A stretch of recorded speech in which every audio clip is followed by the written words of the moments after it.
I'm the boss now, and it's up to me to decide who to appoint to positions." Emily looked angrily at the clinic's head doctor. "But you don't know anything about this. You'll ruin the whole business," the man gritted his teeth angrily. "Father thought I could handle it," she replied.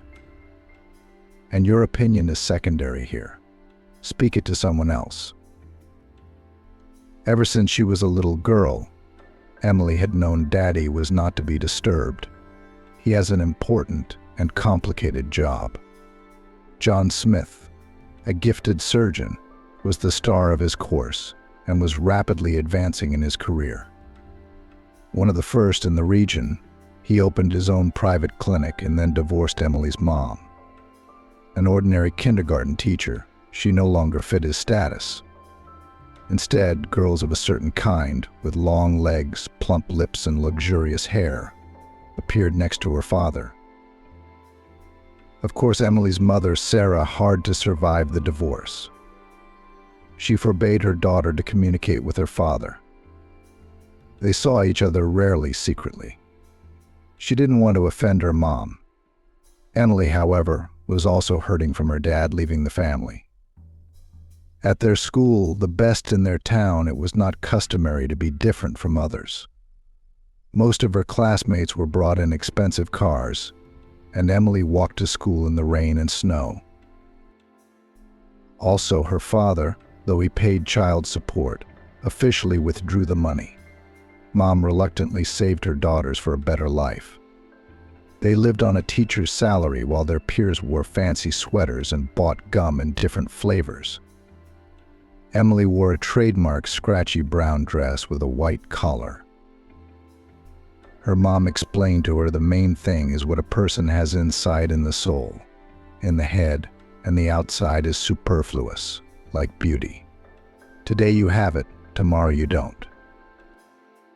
"But I want to be beautiful now." Like everyone else, Emily pleaded. "My classmates laugh, they tease me as an old maid. Mom, I'm the only one who wears a braid and a dress." Remember, not everything in this world is measured by the amount of money. Your classmates are all blousy figures with daddy's money. And look deeper, they're insecure teenagers. Emily tried to ignore the taunts. But it wasn't easy.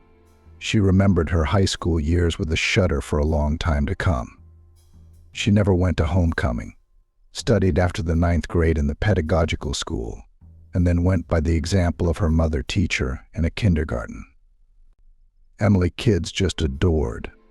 She had a clear talent to listen and understand everyone. But everything in her life changed in an instant. She was 27 when her daddy died. He died on vacation, crashed in a helicopter on a fishing trip. He'd been seriously ill for a year before that. Almost retired from his business, went on vacation to celebrate his recovery. But it turned out differently. The relatives received the remains in a closed coffin. Emily and her mom took care of the funeral. The father never remarried. His daughter was the sole heir to everything: an apartment, bank accounts, and a private clinic. After the funeral, Emily took care of the inheritance. She was invited to her notary, Michael, who was in charge of her father's affairs, told about all the property that passed to the young woman, and then added, "I was not only an attorney, but a friend of your father, Emily. And I want to tell you, he was especially worried about the clinic. Of course, my friend hoped his daughter would carry on his business, not pass it on to anyone else. But I don't know anything about it." Emily sighed. "The business would die much faster under my management than it would thrive. Well, the most I can manage is a staff of toddlers. Believe me, doctors aren't much different from them," the notary laughed. "And then, the clinic isn't specialized. There's a head doctor there, you'll get used to it, you'll figure it out, you'll calmly deal with administrative issues. Of course, your father dreamed that his daughter will connect her life with medicine. But with your choice, he accepted. So consider this will a kind of blessing from him, a loan of trust from Dad. I'm, really scared, Emily admitted. But I guess I'll have to try it. I warn you, I don't know anything about documents either. After the visit to the notary, Emily drove to her father's apartment, which she was getting. She didn't feel it was hers yet. In the evening, she met with her fiancé, Tom. After learning of the inheritance, the latter had become more attentive to her, although the young people had dated for a couple of years before, and Tom had even insisted on marrying her. "Emily, how have you been to the notary?" Tom asked his beloved. "Yeah, starting on the inheritance. God, I still can't believe Daddy's gone. Maybe there's some terrible mistake. What if he's alive?" "But you did a DNA test for identification. There can't be a mistake." "What about the inheritance?" Tom inquired. "The notary is particularly insistent that I should take over the clinic," Emily complained. "But I so don't want to do that. It's not like I'm Dad. I don't know anything about medicine at all. He was the one who was a genius, operated flawlessly." "It's all right, you'll figure it out," Tom replied. "But the money will flow. Imagine what a private clinic brings in. There's a lot of money going around." "Oh, do you know what the responsibility is?"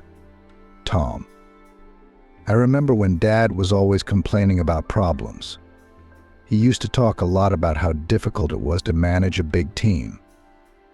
You know what he used to call his doctors? A ball of snakes. And he said the emblem of medicine wasn't chosen by accident." "You what? Do you really want to give it all up? And then who would inherit my father's business and estate?" "No, really. I can't let Dad down. I'm just a little afraid of the huge responsibility," Emily sighed. "I mean, it's an established team of adults and I'm coming in to manage them. It's not going to be easy to handle, and it's going to be hard to put myself in charge." "It's okay. I'll be there for you," Tom comforted her. "I'll always be there to help, to support." "Thank you," the bride smiled. "I know I can count on you." A month later, Emily already had all the title transfer papers in hand. She hadn't even dared to go into the clinic without them, and now she calmly came in and claimed her rights. The girl at the receptionist's desk stared at her fearfully when Emily demanded the keys to her father's office. "I can't give them to you." "Hold on, I'll get the head doctor." "What do you mean you can't?" "I own this clinic and I'm your direct supervisor," Emily said angrily. "You're not supposed to anyway," the girl squeaked and blushed. "I'll get my supervisor right away. You can take it up with him." She ran off down the corridor and returned, accompanied by a large, scowling man. He looked displeased, as if Emily had torn this important man away from something equally important. "What do we have here? Who are you, girl, anyway? Are you scaring the staff at me? I can actually call the police right now, security. Leave the premises immediately." "Allow me to introduce myself. Smith Emily, owner of this clinic." On what grounds? The head doctor was outraged. "We weren't warned. In fact, let me see some ID." "What are you guys doing, holding seances?" Emily grinned. "How else could we have gotten a warning? My dad's dead. He can't exactly tell you anything anymore." "Your jokes are stupid." Just like John, the head doctor grumbled, looking at the paperwork. "It's all in the father, I can tell the daughter." "Well, come on, I'll show you around. You won't be coming here much, will you?" "On the contrary. I'll be here every day." "That was Papa's will," Emily smiled. "By the way, you haven't introduced yourself." "Ben," the head doctor muttered. I can't say I'm very pleased, but the clinic can't operate for long without a leader either. By the way, now that you've shown up here, sign our payrolls and estimates for next month's medications. We're almost out of stock, and people are working for you, dear clinic owner. For the second month without a paycheck. Emily nodded. She got the keys to the office, went inside, and turned on the computer. They shared the same password and login, the kind of joke game that had united father and daughter for years. Then she invited the secretary and accountant to her office. With them were solved the main organizational issues, signed papers, long awaited their turn. Her father's secretary, the sweetest Deborah, kept sighing and talking about Emily's resemblance to her father. It irritated the young woman a little, but she tolerated it. Deborah was very much appreciated by her father for her organizational skills. The accountant left. Emily immersed herself in scheduling. Together with the secretary, it was decided to convene a council with the department heads before evening. Outside the office doors, all day Emily heard a joyful buzz. The employees began to receive their paychecks, delayed because of the owner's departure. Everyone was revitalized, walking around in high spirits. And in the evening at the meeting of the new owner was presented a report. It showed that the clinic was doing just fine, but it didn't match the data that my father had in his computer. The chief physician added fuel to the fire. I think I would be expressing a general opinion if I said that you don't have to run the clinic yourself.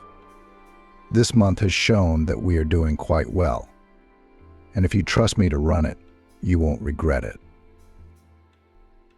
Ben, Emily replied, I appreciate your willingness to cooperate, but I'll be running the clinic myself. It's what Dad wanted, and his last wishes must be honored. But you're a medical nut, the chief medical officer said indignantly. What kind of leader are you? Ruin the clinic, that's all.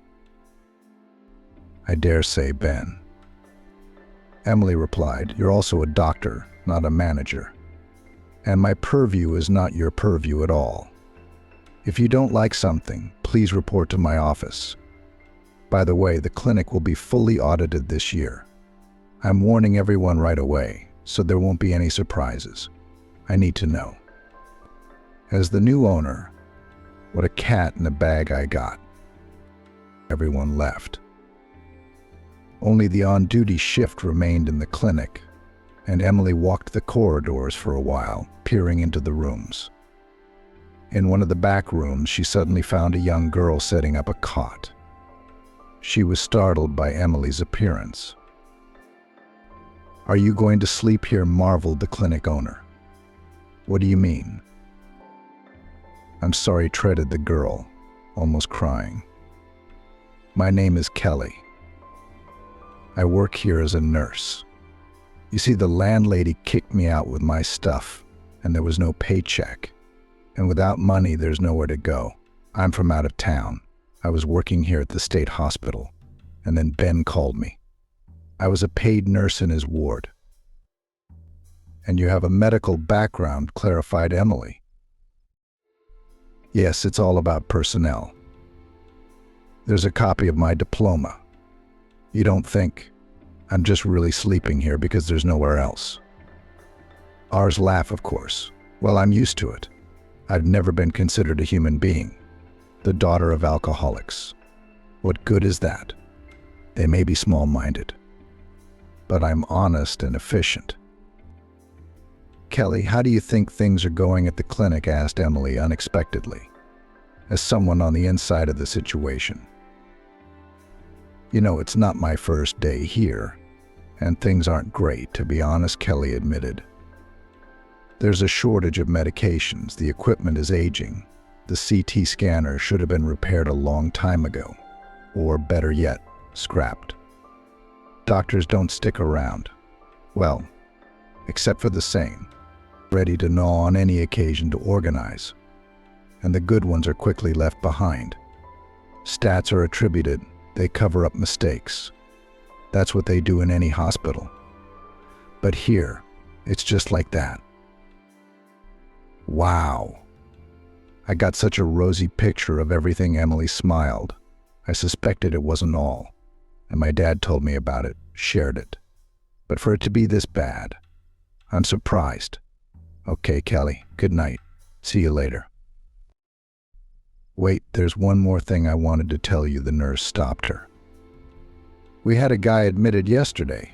They found him in the yard by the garbage cans, all beat up, dressed like a homeless guy. Not transportable, of course, which is the only reason he's still here. Otherwise, he'd have been turned over to free medical care a long time ago. There's no one to pay for a guy like that. In fact, your daddy had a social ward here since the clinic was founded. They took in just such patients for charity, and now no one wants to take him on, and we don't know who's going to pay for it. Roger that, Emily replied. I'll be sure to deal with it tomorrow. Don't worry about it. The next day, Emily went to quit her job at the daycare center. The first day, it became clear that her father's clinic would take up almost all of her time. After writing her notice, she went to say goodbye to her little ones in the group. They were literally crying and clinging to their favorite teacher. Emily promised them that she would definitely come to visit. With a heavy heart, she left the kindergarten, where she had worked for the past few years, and went to the clinic. There, Emily happened to witness one unpleasant scene. Several nurses stood and taunted Kelly, and she didn't respond, huddled in a corner. What do you think? You're going to live here unhindered? We'll tell the management in no time. You're the smart one. Homeless people are no better than the ones we found by the dumpsters yesterday. You stink, you stink. You feel that, girls? I'm not homeless, Kelly almost cried. So what? You're on duty for us tonight? On the night shift? You're sleeping anyway. At least you'll be useful. And don't you dare complain to the head doctor. What's going on here? Emily stepped toward them. The women scrambled away. Only Kelly stood back. You'll find it. Let's go have some coffee with you in the morning. The rest of you, get to work. Just give me your last name so I know who to reprimand. Were we going to work? The nurses answered her. And if you're talking about Kelly, we're just joking around in the office. That's what we do to lighten the mood. I can see that. You heard her again. You're out. And under such an article that they won't take you anywhere else, Emily threatened. She lives here with my personal permission and will take the shower if she needs to, whenever she wants to. Oh, you shouldn't do that, Kelly told her quietly as the nurses left. They're definitely going to hound me now. I don't think so, Emily grinned. They'll be more like friends. But don't get your hopes up. You know this is a temporary situation. They went to her office, had a cup of coffee and some cakes Emily had bought on the way in. Then Kelly went to work, and word of her friendship with her new boss spread quickly through the floors. Emily demanded to see the head doctor and the department heads. When everyone was assembled, she asked sternly, I take it everyone here has long since forgotten their oath of office. What are you talking about? Emily, the head doctor, replied through gritted teeth. You don't use words like that.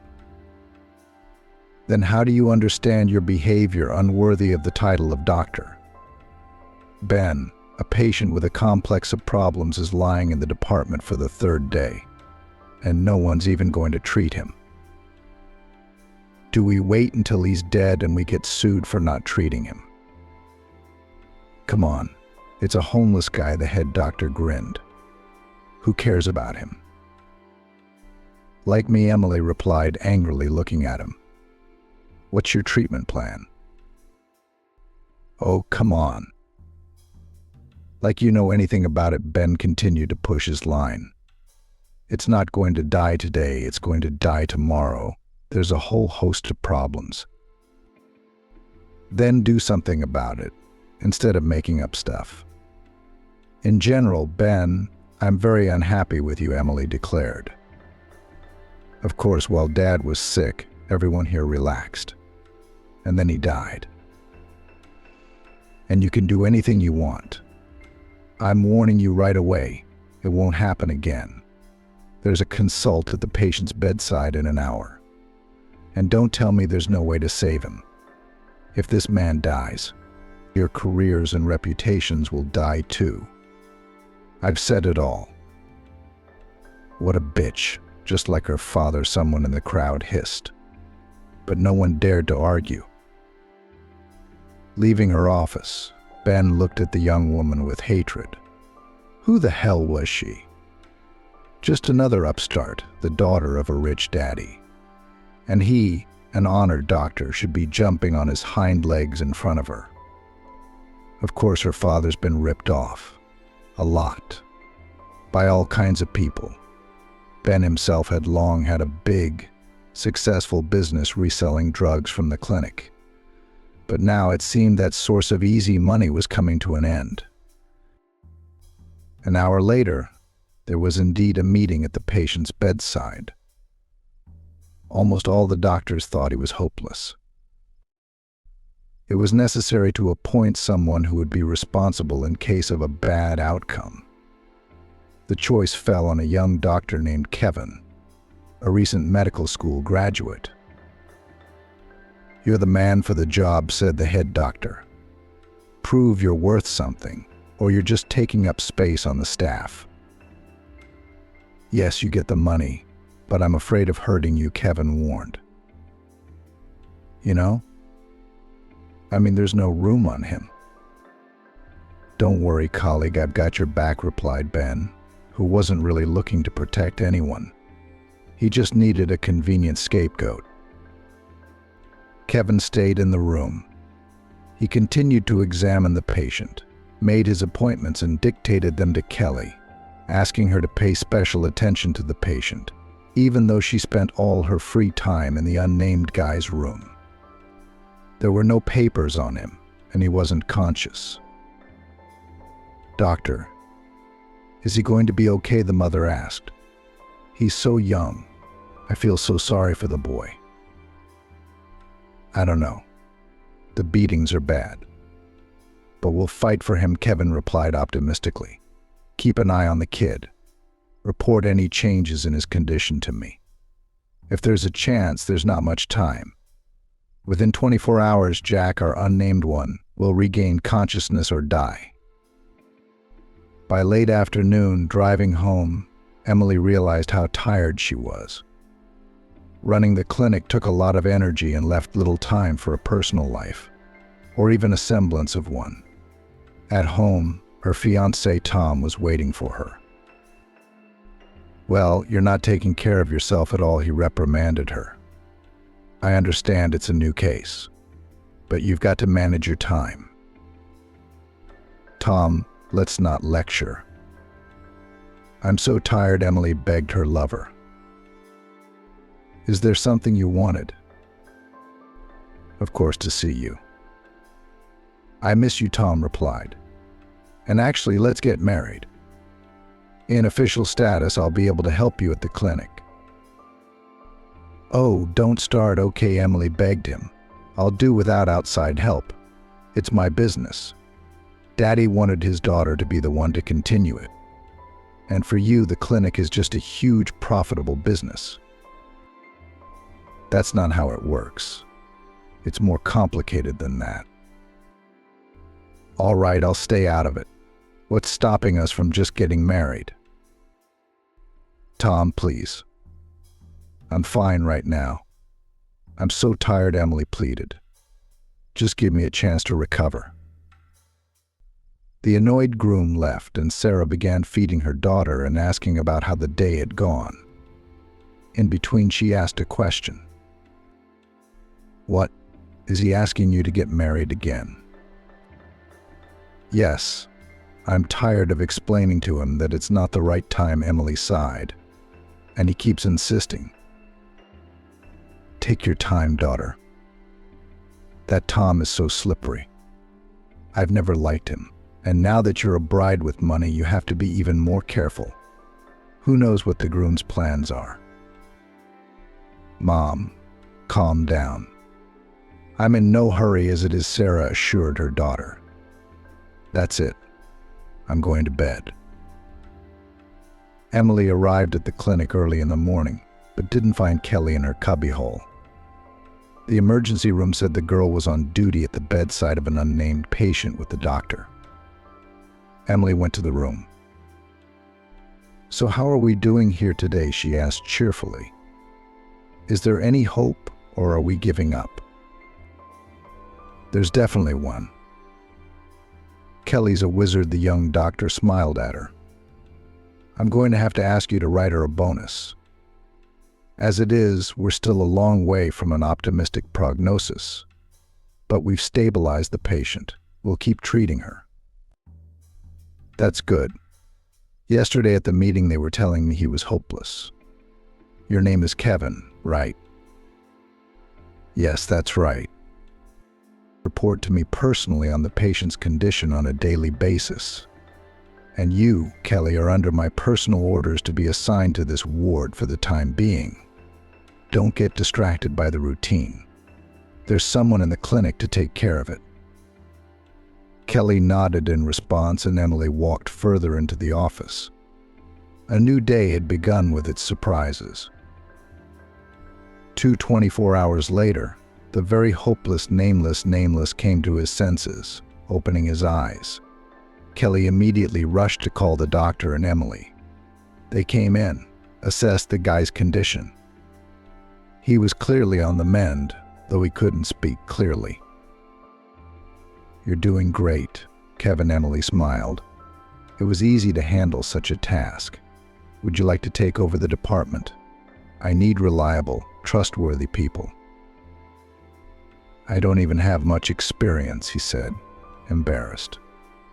And then what will the others say? We'll figure it out, Emily smiled. Wait, there will be an official appointment within a day. Leaving Kevin and Kelly to deal with the patients, she went to her office and called the chief physician. He came in and immediately recognized the change in personnel. Well, let's start cleaning up our ranks, Emily told him with a smile. Here Kevin is appointed head of the Department of Traumatology and Surgery. Are you crazy, Emily? The head doctor snapped at her. He's been out of school for a week. What department? We have doctors with 20 years of service on the rank and file. And you, too, if you don't understand words. Emily grinned. You want to confront me? You better find another job. Come on, what don't I understand? Ben backed down. But you should know that I'm not going to cover other people's medical mistakes. Let your child prodigy deal with them on his own. Emily nodded. At the same time, Tom burst into the office, ignoring the intruders. He kissed his bride and said, but we're not being led at all. I'm ready to work at your clinic. I'm ready to work at your clinic. I'm ready to work at anything, just to be close to you. Tom, you're just a driver, she smiled. Let's ask the head doctor. Do we need someone for this position? Ben, a second field driver will not hurt, answered the chief physician. The staff can't cope.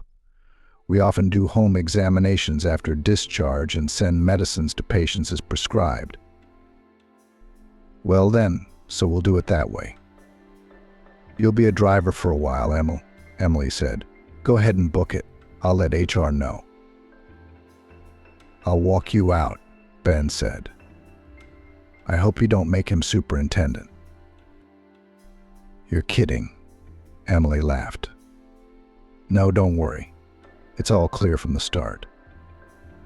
By the way, I'd like you to meet my fiancée. Ben nodded and walked out of the office with Tom. He recognized this man as a young man looking for profit and began to seduce him with possible benefits. After waiting for Tom to complete the paperwork, Ben took him up on it. "Look, I see you're a man of business and intelligence." The chief physician began the conversation. "Well, yes," Tom confirmed, "I am." "Well, I have a business proposal. Of course, we won't talk about it much, but you will have a chance to earn good money quickly and almost safely." "I'll take it. What should I do?" Tom answered at once. They discussed for some time what he was going to do. Then they parted, exchanging phone numbers. The head doctor assured that his fiancée would never find out. Meanwhile, the nameless drifter had a name. He had recovered enough to speak, and at this very moment he was answering his attending's questions. Kelly ran to call Emily. The situation demanded her presence. The new mistress entered the room and heard. "My name is Adam Norton. Listen, call your father." I dictated the phone number. "He must be going crazy tonight. What's the date, anyway?" "Okay, Adam, we'll be sure to call," Kevin assured the patient. "Why don't you tell us how you ended up on the street?" "It's kind of complicated." He tried to smile with dry, cracked lips. "You see, my father is very rich. Steve Norton, I'm sure you've heard of him. Well, he's been paranoid lately. He's been yelling about me disgracing his family name. And I can't last a day without money. So we had a bet. I had to prove to my dad that I could do it. Survive without money. You know, like a test or something. We agreed on a month." "You rich people have funny quirks," Kevin said. "How did you end up on the street?" "That's what I'm getting at," Adam said. "You see, it turned out that at some point I became my own man among the vagrants, relaxed, let my guard down, said something wrong. Anyway, they attacked me in a crowd and almost killed me. Violence is more the norm among them, so it was expected, but I was sure I was in control of the situation." "Sounds like you've been playing a little too hard to get." Adam Norton Kevin chuckled. "Now I'll have to get new teeth, and probably have to have my septum repaired too. It's been a life or death situation." Emily went to call Adam's father, who still believed his son was still going through his ordeal. Upon hearing that his son was in the hospital, Steve immediately rushed over. "Thank you so much. Not every clinic owner is capable of such mercy." After all, Adam made a decidedly repulsive impression in his character as a homeless man. The boy's father thanked Emily. "Well, I wasn't always wealthy either, so I view all patients as equal in status. How did you even allow this to happen? I mean, it's native blood. He could have easily died on the street," she scolded her father. "Yes, I realize that now.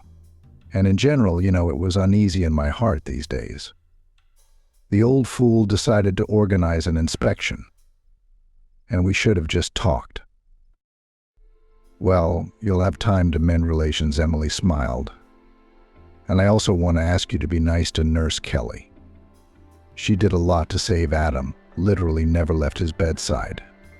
Do I understand you?" Of course, Steve smiled. "No offense to a good professional. And to you, Emily, I'm very grateful. Any complications arise, feel free to contact me. You understand, rumors spread quickly. I haven't met your father personally, but I've heard a lot, and I can already see that my daughter is a worthy heiress." They said goodbye, and Emily escorted Steve to her son's room. Upon learning that their homeless man was a rich man disguised as a vagrant, the entire clinic came running to see him. The doctors were ready to literally fight for the right to observe him, but Kevin and Kelly held their ground. Emily pulled the young doctor aside. "Kevin, you do realize what's going on, don't you?" she smiled. "Now everyone is going to be here giving you advice and trying to gain your trust. Please remain loyal to me. I know how to remember the good." "Of course. Come now, Emily. I have little sympathy for this tangle of schemers on the whole. You, on the other hand, are the opposite." "Well, good," Emily stated. "Come by the office anytime. I'm ready to discuss any controversial or questionable issues in person. The main thing, Kevin, is to stand your ground. Don't let anyone change your assignments or anything like that." "Right, of course," the young doctor smiled. Emily walked back to her room and smiled. She liked Kevin, a good-looking guy. A young woman who wanted some attention too, but there was no time to think about romance at work. The situation at the clinic wasn't the easiest as it was. Slowly sorting out the supply of medicines and other administrative moments, Emily realized that there were just huge leaks in the budget of the clinic. And they appeared just in the same year when her father was ill and she had to deal with it. In the meantime, the head doctor gradually drew the naive and stupid, but very greedy Tom deeper into his scams. He felt the taste of easy money and literally asked to participate in more and more dubious cases. And Ben was only glad to have such an accomplice.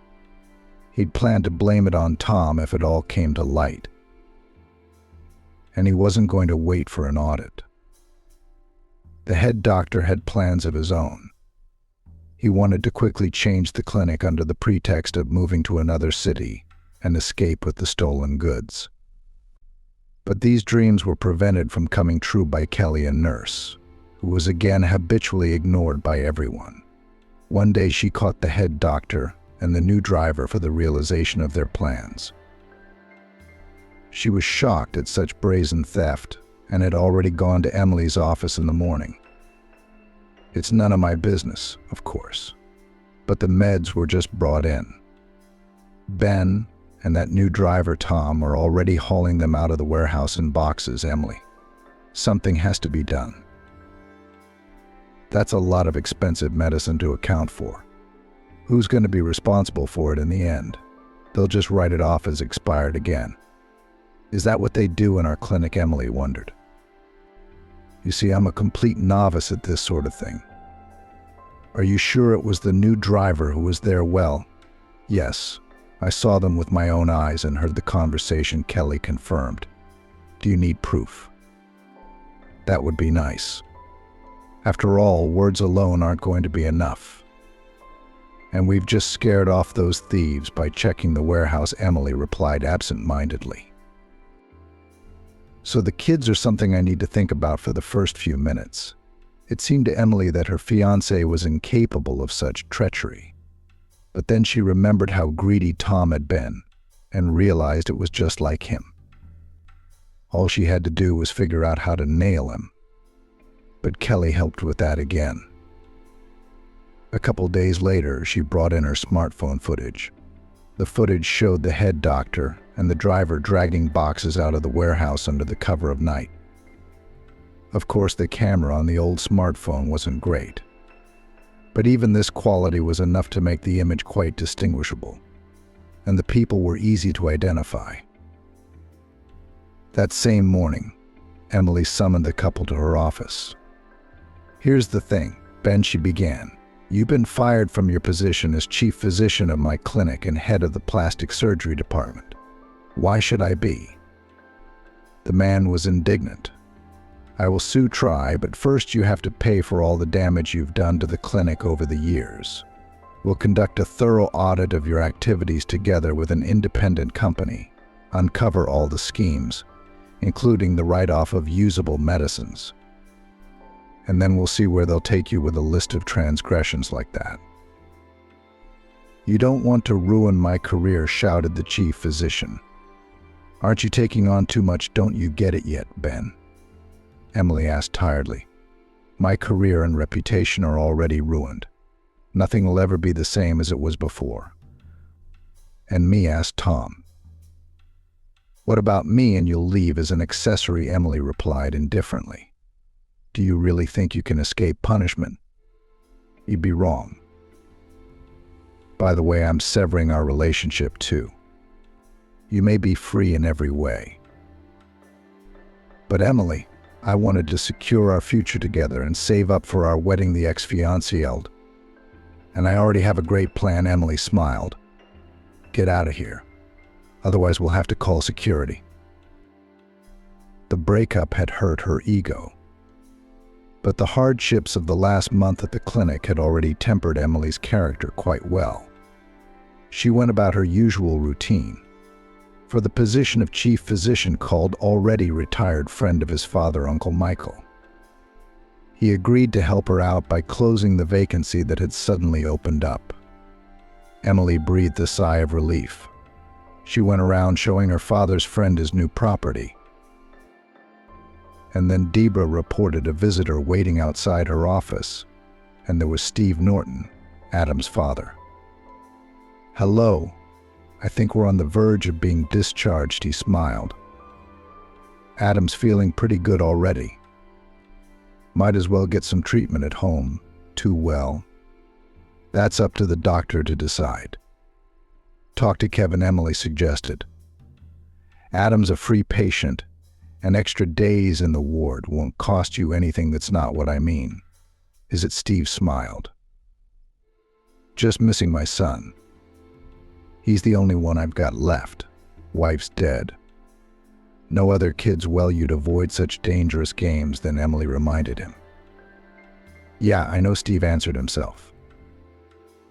Listen, I heard a rumor that the old CT scanner at the clinic is malfunctioning.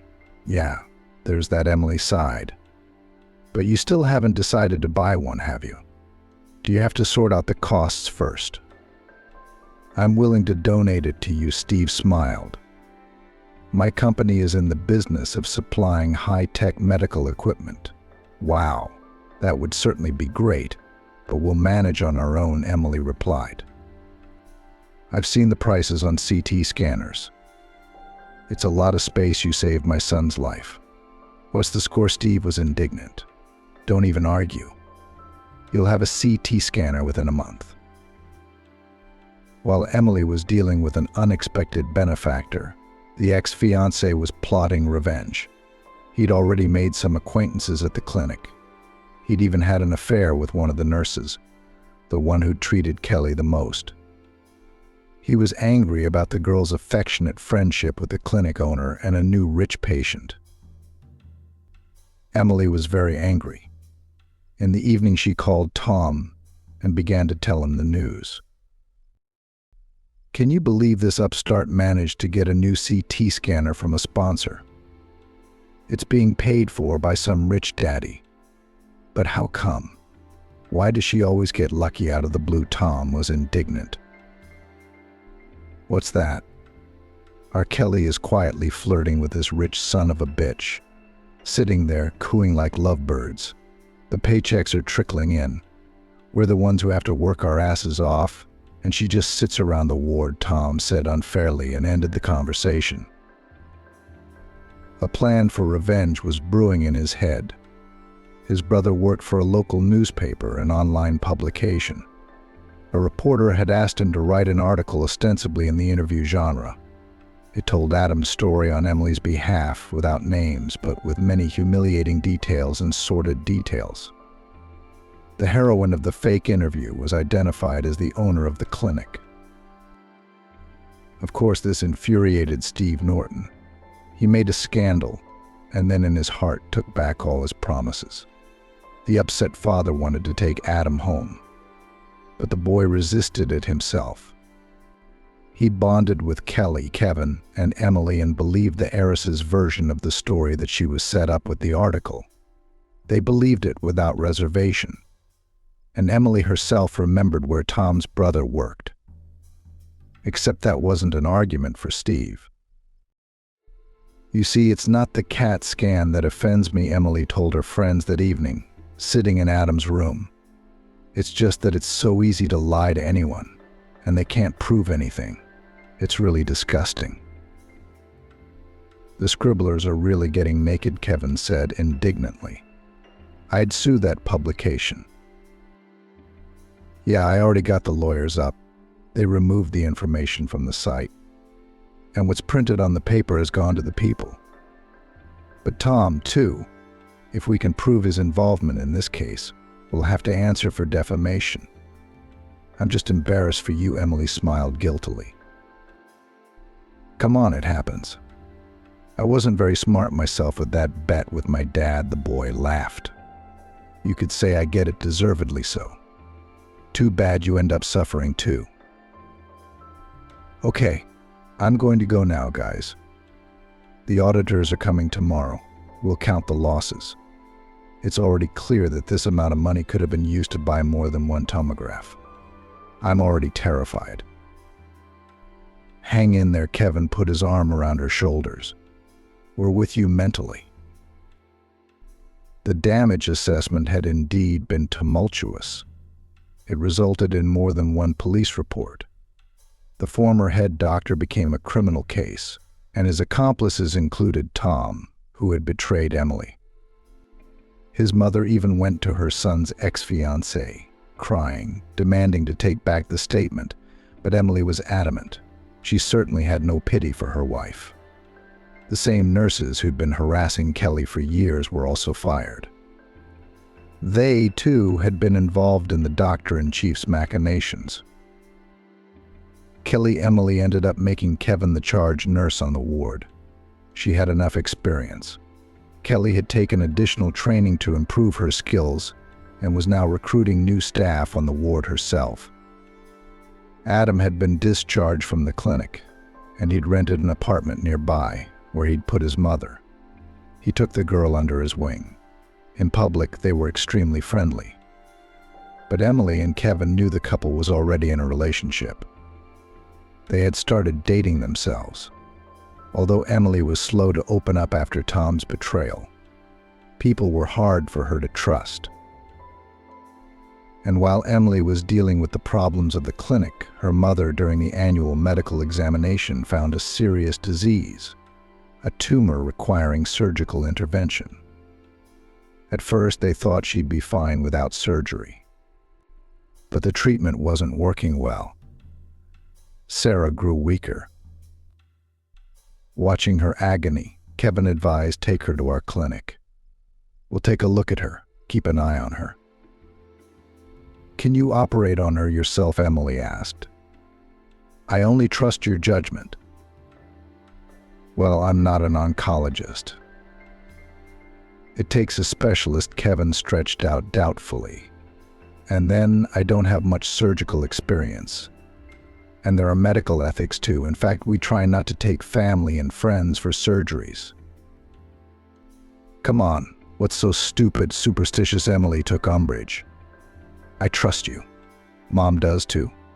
That's enough to make up my mind. Oh, don't push it, please, Kevin begged. It's not that simple. I'd still like to examine her first, get the test results and stuff. Well, of course I trust you completely, Emily replied cheerfully to her lover. Whatever you say, that's what we'll do. But after 2 weeks, it became clear that they were just wasting time at the clinic. Kevin, who had agreed to this adventure under the influence of the moment, was increasingly having reasonable doubts about the need for treatment. His personal tests were getting worse. Oncologists insisted on surgery, while Emily and her mother acted like ostriches, pretending it was none of their business. Kevin came to Adam with his thoughts on the subject and unexpectedly found a support group. Well, if you're not sure about the outcome of the operation, then say no, his friend advised. Why are you freaking out? I've been snitched on. Do it yourself. And I'm not an oncologist. You need a specialist of a different level. Yeah, my mother had treatment, Adam confirmed. I even know that the best clinic for it is in our neighboring state. The doctors there literally work miracles. There's a professor. He extended my mom's life for 3 years. A real professional. You get me Sarah's labs, I'll send them to him to look at. Thank you, of course. But have you ever heard of doctor-patient confidentiality? Kevin said indignantly. Yeah, we've got a man on the verge of life and death here, Adam reminded him. Let's ask Emily. That same evening, they called the owner of the clinic. Emily was tired, talking sluggishly, not thinking straight. That's why she didn't take Adam's offer with enthusiasm at first. But he argued passionately, Emily, I know that in this disease, time is the most valuable resource. Let's show the professor the results. After all, it will cost you nothing. And in fact, I'm willing to pay for the operation too. It's expensive, but it's a real chance. Thank you all for the offer. But I think we've already decided everything. Mom had the surgery with Kevin's participation and stay out of it altogether. Okay, well, what's your problem? Adam resented. Just think about it. The oncologist at your clinic isn't the best. Kevin's a trauma specialist in general. Surgery is his secondary specialty, not his main one. What are you going to accomplish by being so stubborn? I mean, we're talking about a real person here. With what? Stop bullying. Well, just because you've had a bad experience doesn't mean others will. Emily, look, this isn't a game. Let me just send the tests. Well, please, okay, get the chart, the statement, whatever you need. Just tell me, I'll take care of it. Just don't argue with Kevin directly. I could barely get him to help me. He's hysterical. The level of responsibility. Like I'm not scared. Adam received and sent all the information to the very same professor. The verdict was unequivocal. Surgery was urgently needed. There could be no delay. Emily immediately lashed out at Kevin. She demanded that he set a date. Meanwhile, Sarah was getting worse. She couldn't get up anymore. She felt weak all the time. It was becoming clear that the surgery itself would also be questionable with her vitals. The morning before the operation, Kevin suddenly realized that he could do nothing. He was in a state of real terror. His hands were shaking and waves of panic came over him. Even while trying to shave, Kevin had made several cuts, and at the thought that his scalpel hand might shake, he immediately felt sick. He called Emily, who was already at the clinic, and was just as nervous. Honey, I'm sorry, I think I have a cold. I can't operate today, he blurted out. But you were still fine yesterday. Or did you just chicken out? Kevin, what's even going on? Well, yeah, I'm a coward. I can't do anything about it. Emily, I agreed to all this under your pressure. And now I realize the situation is delusional. Well, think about it. A surgeon with no experience. But what's it going to do to your mom? What am I supposed to do? Emily said indignantly. You're setting everyone up because of your own cowardice. That's not a manly thing to do at all. It's better to be a coward than to lose a patient, Kevin answered her. That's what I was taught. Emily, when my hands are shaking, I couldn't shave properly. Do you want the same thing to happen with a scalpel? No, Kevin, Emily replied quietly. But what's there to do? I don't know. I'm sorry. I'm going to stay home tonight anyway.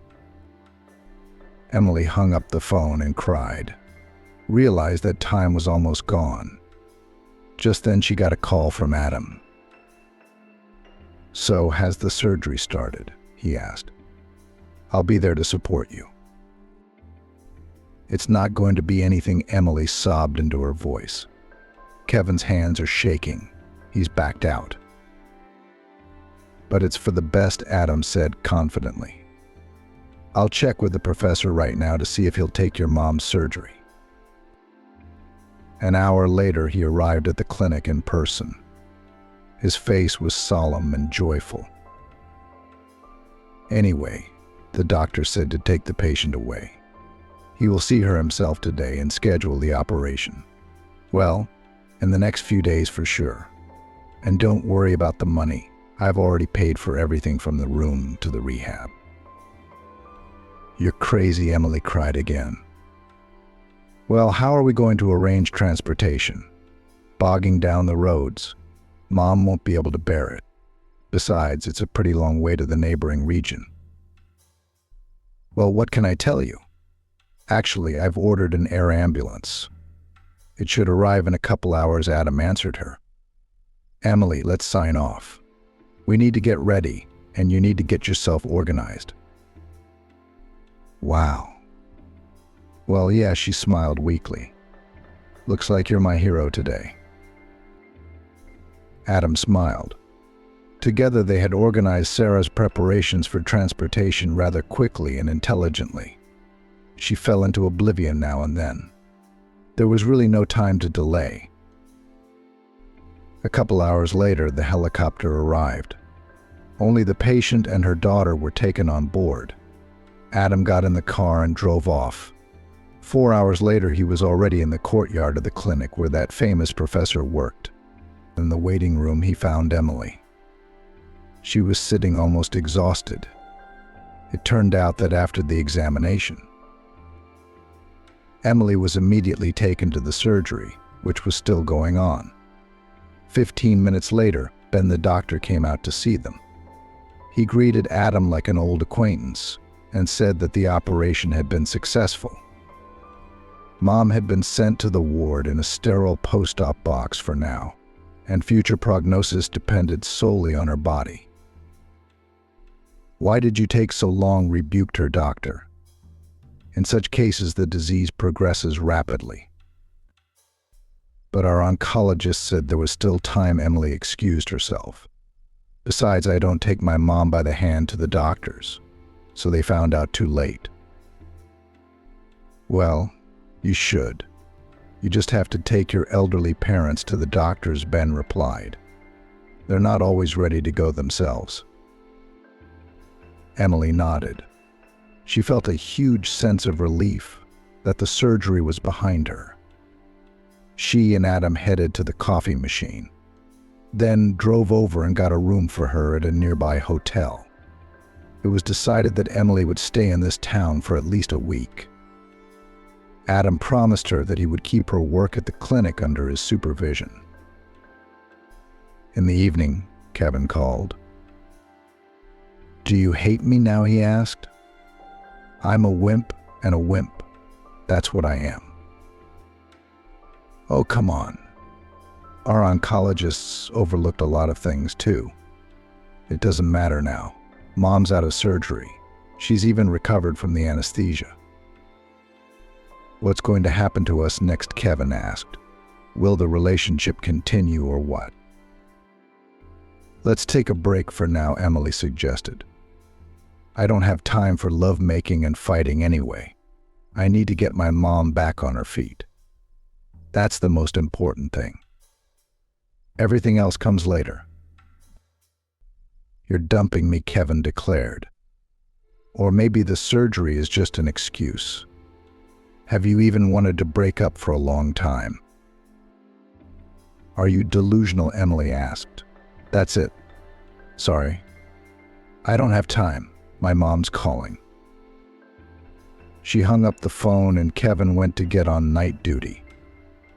There weren't many patients on the ward. He went over the histories, the appointments. Then he called Nurse Kelly into his office. They went over the current appointments. Afterward, Kevin offered to have coffee with her, and in between, he told her about his spat. Kevin, you realize she's not a medical professional, so she sees things differently, Kelly explained to him. To me, your frustration is completely understandable and obvious. After all, the main principle of treatment is to do no harm. And to her, such doubts look like cowardice. What am I saying? You really understood me right away. And Emily's got some unexplainable problems, Kevin rejoiced. And anyway, it's probably right that we're splitting up. Apparently, doctors need to find their own kind to marry. Right. Who else are you going to tell what happened in the operating room? Kelly laughed. By the way, Tom and I only have a friendship now, too. It didn't work out. Instead of romance, it was discussing you and Emily all the time. I think he's secretly in love with her in general. Jealous? Or don't care? Kevin smiled. No, of course not. If they're going to be happy, let them be. Kelly smiled too. Okay. I'm going to go run your errands. Evening shots and medications are coming up soon, no time to talk. Kevin grinned at her and didn't understand how he had been able to ignore the simple truths for so long. Kelly was much closer to him than Emily, and now the breakup seemed like a blessing in disguise. Meanwhile, Emily spent hours at her mother's bedside. She was on the mend, but she still needed comprehensive treatment. Adam had paid for it at once, so Emily had no additional expenses. He came almost every day, a couple of times even in the company of her father. Steve's visits had a special effect on Sarah. On such days, she demanded her daughter's best lace shirt and robe. She painted her lips and her eyes took on a special glow. With Emily, too, Steve had settled things, finally listening to Adam's arguments that she would never agree to do such an interview. "Mom, do you like Tom?" Emily's mother once asked, gathering her for a walk. "Great guy. Not like your ex," Sarah replied. "By the way, his father is pretty great too." "Yeah, we see you two making eyes at each other," Emily smiled. "Who knew you were such a flirt?" "I've got Steve calling me in the evenings now. Yesterday he was at the opera with his partners, videotaping Ada. I'm sitting here listening to it like I've been there myself. In fact, he promised we'd go. I just need to get well soon. There are so many interesting things around and I miss everything." "So you're having an affair," Emily gasped, "right under the kids' noses, and we don't suspect a thing." "You'd better keep up too," her mother chastised her. "Because I don't think I'm going to have any grandchildren. It's time to get married.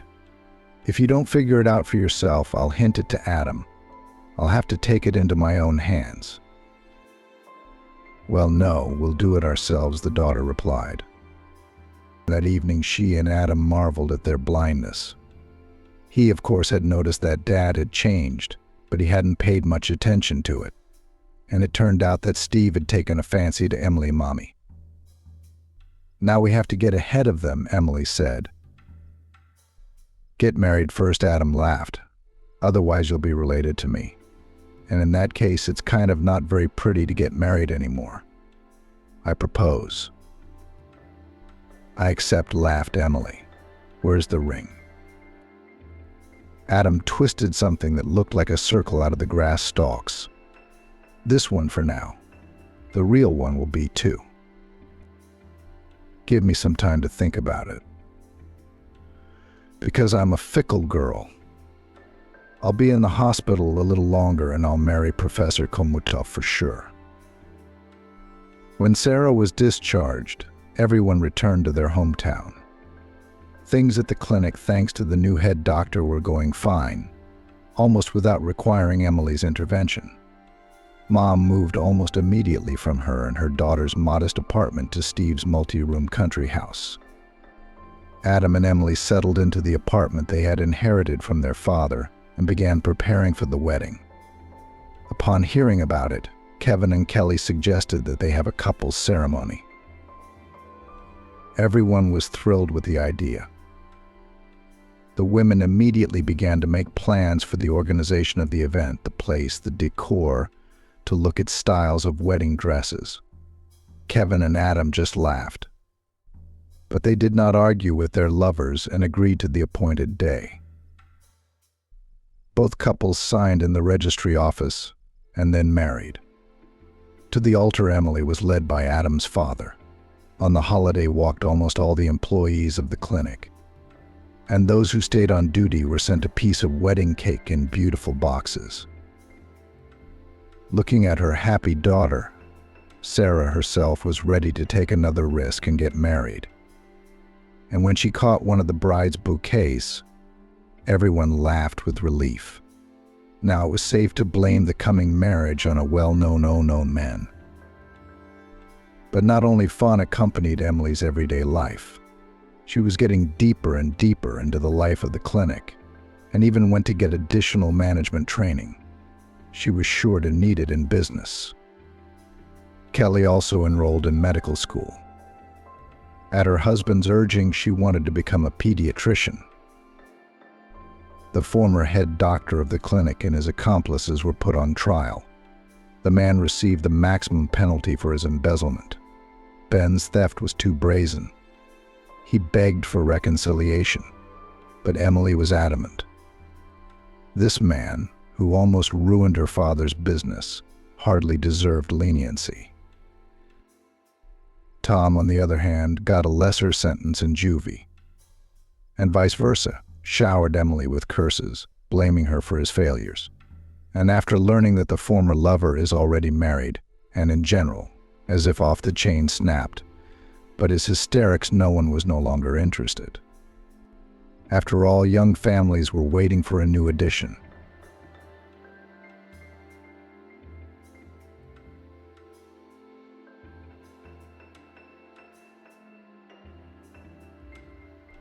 Elena begged the doctor to put her daughter under a different name, and when she learned the reason MP4.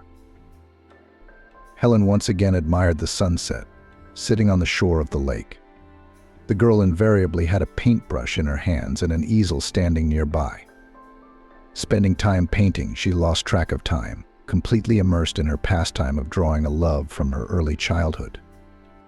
She always tried to put on paper everything she liked, or, on the contrary, all her thoughts and experiences. She was also very fond of nature. Not a single detail escaped her attentive eye. She depicted the smallest strokes with remarkable accuracy.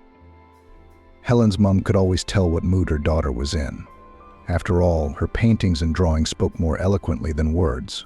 One glance was enough to tell. Memories of her mother, who had left this world so early, hurt her heart. Helen had been very close to her mother. She seemed to her the embodiment of femininity and beauty, because it was impossible to consider her otherwise. She seemed to warm everyone around her with her radiant smile, and it was impossible not to fall in love with her kind eyes. Helen idolized her mother, and so did her father, although he had a completely different personality. Father loved Helen's mom madly. They had traveled a very difficult path together, which led them to wealth. But unfortunately, to continue to go through life, he now had to go it alone. Mom died suddenly and quickly, just one day did not wake up. It turned out that she had suffered from a heart defect since childhood, but stubbornly hid it from everyone in her style not to bother or worry her loved ones.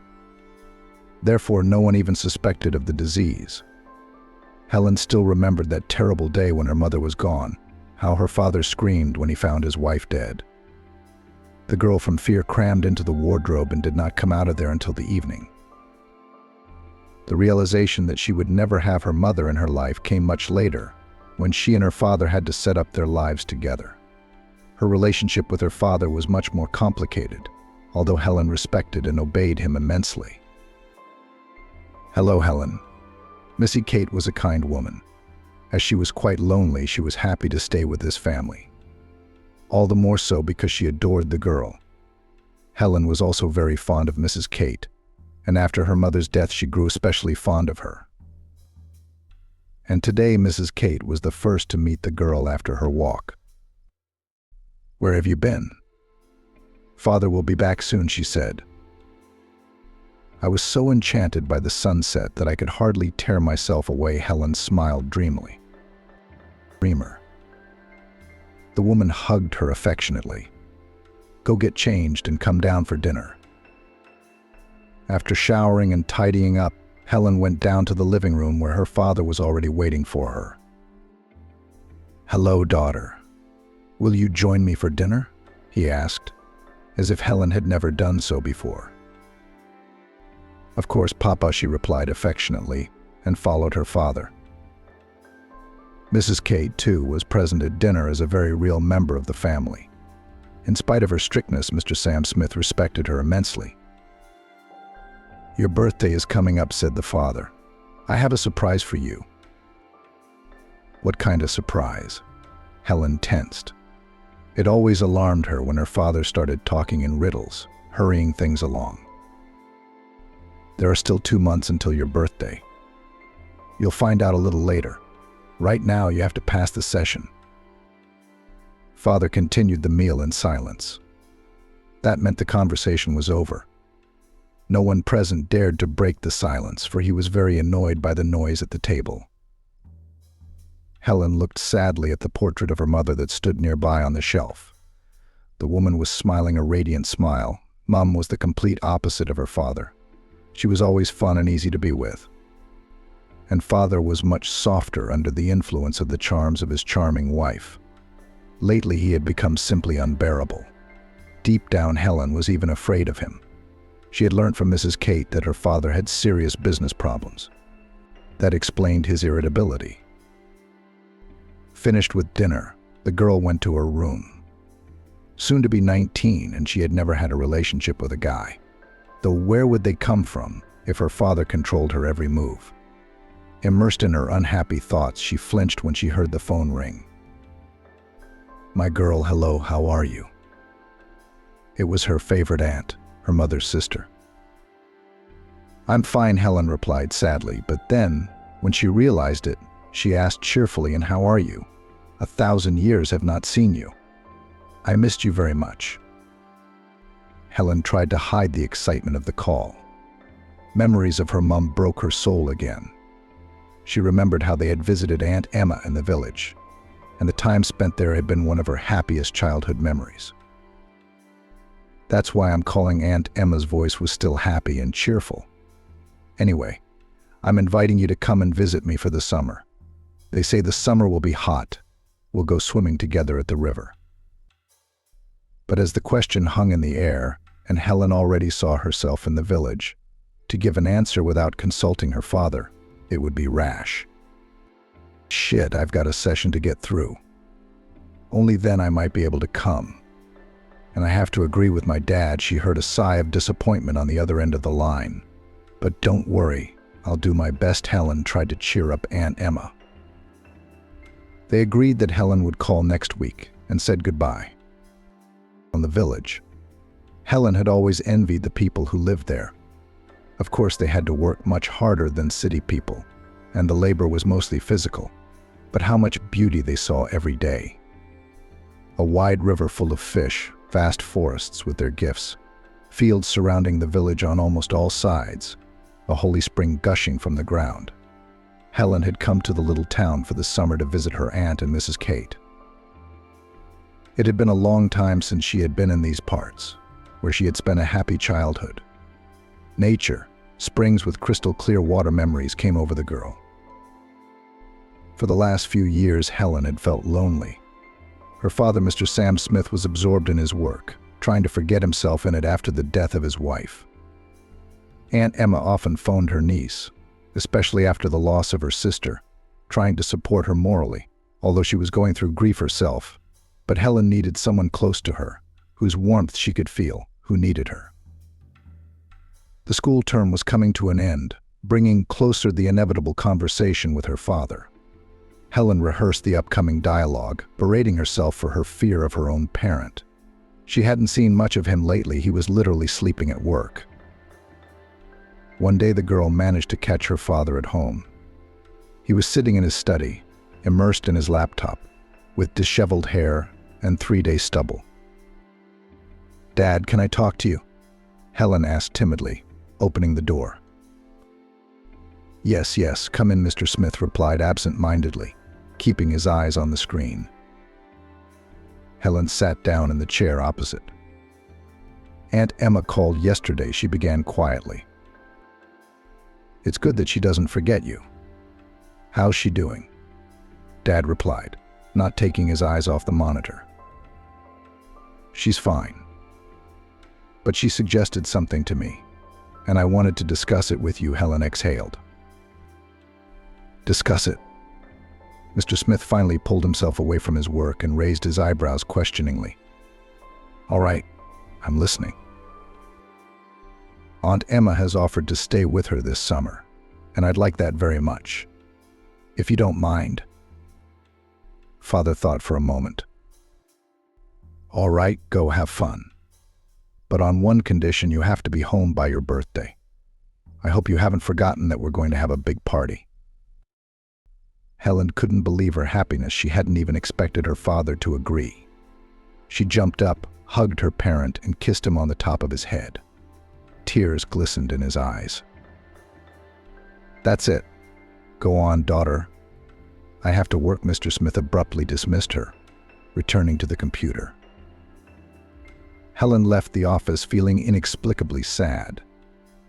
That evening she phoned her aunt, telling her that she would be arriving soon. A few days later, Helen was already packing her bags, looking forward to her holiday. Despite her advanced age, she had never traveled anywhere on her own. So Helen smiled as she fell asleep on the train to the sound of the wheels. Her aunt met her on the deserted platform. "Helen, how long it's been since we've seen each other." Aunt Emma hugged her niece. "God, you're so beautiful. I can't believe it." After picking up their things, they set off on the motorbike with the sidecar. Driving past a large empty field, Helen admired the vastness and wildflowers. It had been a long time since she had seen such picturesque scenery. The warm rays of sunshine were folding into quaint islands, making her imagination plan their arrangement on the canvas. A gentle breeze blew her hair out of her braids, and despite the intense heat, Helen was incredibly happy. "Go into the hay, darling," said her aunt. "It's much cooler in here. It's very stuffy in the hut." After unpacking, Helen stepped out onto the porch and looked at the familiar but almost forgotten shapes of the neighbors' houses. Nothing seemed to have changed since the days when she had visited with her mother. "Let's go to dinner, dear." Emma put a hand on her shoulder. Helen brushed away a tear and followed her aunt. Lunch was to be in the garden, in a gazebo surrounded by a thicket of grapes. It was strange, but she and her father had never eaten outdoors, even though their garden was beautiful, preferring to eat at home. And here, dining outdoors seemed so natural that Helen ate even more than usual. "If this keeps up, I'm afraid I'll have to change my wardrobe," she laughed. "You can't spoil your slim figure," Aunt Emma flattered her. After a little silence, she added, "I'm sorry." "What are you sorry for?" Her niece hastened to reassure her. "I knew how badly you felt about your mother's death, but I never called you to me. You see, I was afraid. I was afraid that seeing you would make me feel worse. You know how close we were to her. I'm sorry for my cowardice. I only now realize how wrong I was." Emma was silent, and large tears rolled down her apron. Helen rushed to comfort her. Together they shed many tears until almost evening, and when they had calmed down, they began to stoke the village bath. The whole atmosphere of the place had a calming effect. For a moment, Helen even felt her mother's presence. "Tomorrow they promise a terrible heat wave. Shall we go swimming with you at the lake?" Auntie suggested it. Helen agreed without a second thought. They talked a little longer, and then went to their rooms. But sleep did not come, so the girl decided to go out on the porch, taking a plaid. Despite the hot days, it was a little chilly at night. The fence at her aunt's house was rather nominal, very low, so passers-by could easily see what was going on in their yard. Sitting down on the porch, Helen looked up at the sky studded with thousands of stars, and it seemed that even the sky here was quite different, not like in the city. Suddenly she heard a noise. At that time, a group of young men and girls appeared from around the corner. The guys were with a guitar, occasionally strumming the strings. Helen smiled at them. And suddenly she also wanted to give herself up to the impulse of youth, to have fun and party until morning. like most of her peers, but her father suppressed all her dreams and desires at the root. He even got angry when he saw her with a canvas and brushes, to say nothing of moonlight walks with the boys. Suddenly the company stopped in front of their house, and one of the guys stared at the girl sitting on the porch. Her long, dark hair fell down over her shoulders, and her fair porcelain skin inevitably drew the eye. Helen, embarrassed, looked away. "John, come on," shouted one of the girls, and the company moved on. The young man glanced round once more, but his friends quickly pushed him forward. Helen smiled to herself. So many new impressions she had never experienced before, and here in just one day. Waking up at dawn, the girl took her easel and went out into the courtyard, where there was a beautiful view. After making a few sketches, she hurried to help her aunt with breakfast, anticipating the trip to the lake. Freedom of movement thrilled her wildly, and passing through familiar and dear to her heart, she was plunged into a carefree and happy childhood. Settled in, Aunt Emma asked. Yes, a bit of nature here, of course, is marvelous, shared Helen's impressions, though Auntie saw everything perfectly well herself. Those burning merry eyes reminded her so much of her sister. Only it was noticeable that Helen was a bit stiff, as if she was afraid of being judged for any of her actions. "This isn't the city. There's real space here," the woman replied thoughtfully. After a quick snack, they grabbed a few things from home and put them in a basket, grabbed their beach gear, and headed to the beach by the lake. The splendor that presented itself to the girl's eyes was astonishing in its immensity. The lake with the clearest water was surrounded by pine trees on 3 sides. "Perhaps the scenery here is as good as any overseas resort," smiled Helen. "I wish I'd brought my easel. You'll have time, believe me. But today, let's sunbathe and swim," said Aunt Emma, nodding towards the blanket she had spread out. Helen took off her sundress, leaving her in a fashionable bronze-colored swimming costume. She had bought this item of clothing in advance, knowing that she would be swimming in the local pond. Suddenly the girl felt someone's gaze on her. Turning round, she noticed a familiar group of young people who had passed by their house last night. Looking at her was still the same guy as yesterday. Only today his gaze was a little different. Today it was as if he was studying her, unashamedly, examining her from head to toe. That piercing gaze made Helen uncomfortable. She sat down next to Aunt Emma and pulled out a book, trying to concentrate, but it wasn't working. So she glanced round at the group. Suddenly one of the girls walked up to the guy and literally hung around his neck. Helen looked at him disappointedly and turned away, feeling a strange feeling. After lying a little under the rays of the hot sun, Helen and her aunt took a dip in the water. Her eyes involuntarily cast a glance at the place where the same company was resting. But that fellow Helen did not notice. Instead, she saw the girl, who now sat alone and was obviously upset about something. The water in the lake was really beautiful, despite the fact that it was quite cool. According to the auntie's story, the reason for this was due to underground springs running directly into the lake. Having thoroughly enjoyed their swim, Helen and Aunt Emma did not return home until near evening and immediately began to prepare dinner. "You won't believe it, but I haven't had such a great time in a long time," Auntie confessed. "I haven't had proper company. You know, when my husband died, I thought my heart would burst with longing. But time heals. I realized that my business on this earth was not yet finished. And although fate didn't reward me with children, I have you, and it's been a long time since I've felt as wonderful as I do today." Aunt Emma brushed away her tears. Helen rushed to comfort her. "Maybe you'd better move in with us. We have a big house and Daddy I don't think would mind," the girl suggested. "No, honey, my place is here. I've got my soul attached to it. This is where I'll end my journey. But I want you not to forget this place either. After all, this house will be yours when I die." Helen answered nothing, pressing Aunt Emma to her bosom. She stroked her wavy hair, from which gray strands were poking out. After enjoying the cool of the evening, they returned to the house. It was getting dark, but Helen didn't want to go to bed. She went out on the veranda and took a warm blanket and a cup of herbal tea. Leaning back in the old armchair, she gazed at the stars and dreamed. When she heard the creak of the wicket door opening, she shuddered. On the path directly to her walked the same young man, carrying a bouquet of wildflowers. The girl froze from fear and excitement at the same time, but did not move. "Hello, stranger. Sorry to intrude, but I had no other choice," he pronounced. "Didn't know when I'd be able to see you again." John looked Helen straight in the eye and smiled. "These are for you," he said, holding out the flowers to her. Helen accepted them, giving the young man a radiant smile. "May I sit down?" he asked. "I suppose you may, but you'll have to introduce yourself," she said, trying to hide her excitement.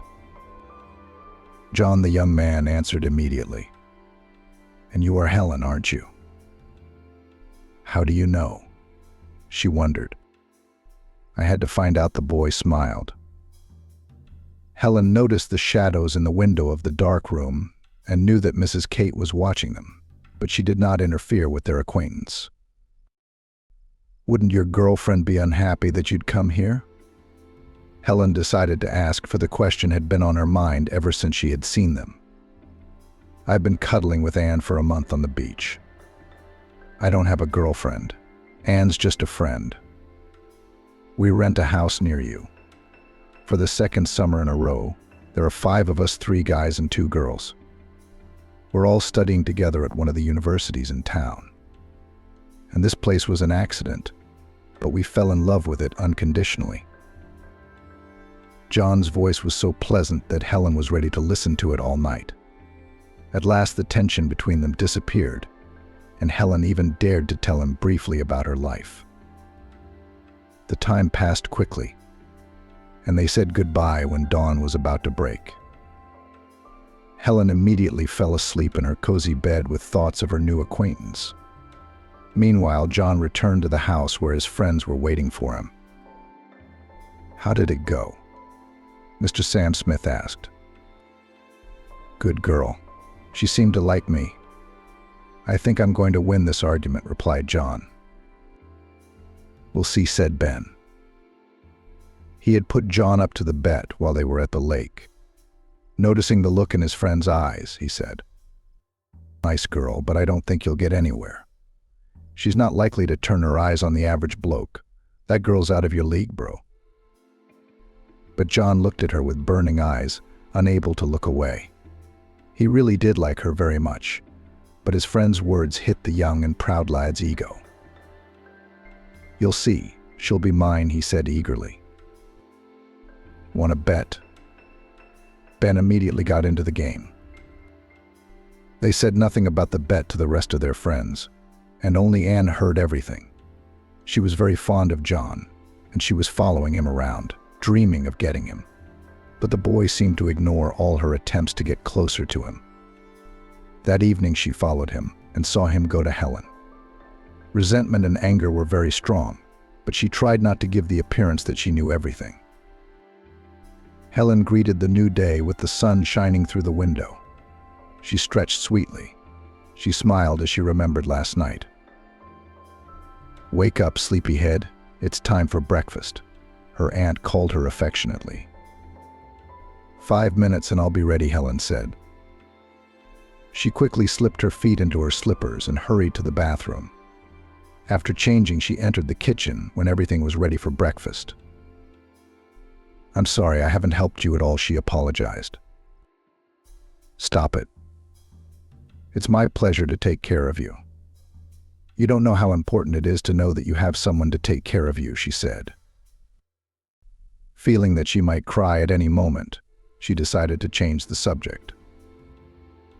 "By the way, I heard voices under our window tonight." She looked questioningly at her niece, smiling slyly. "Yes, that bloke we saw at the lake came round. He wanted to meet me," Helen said, and a blush covered her face.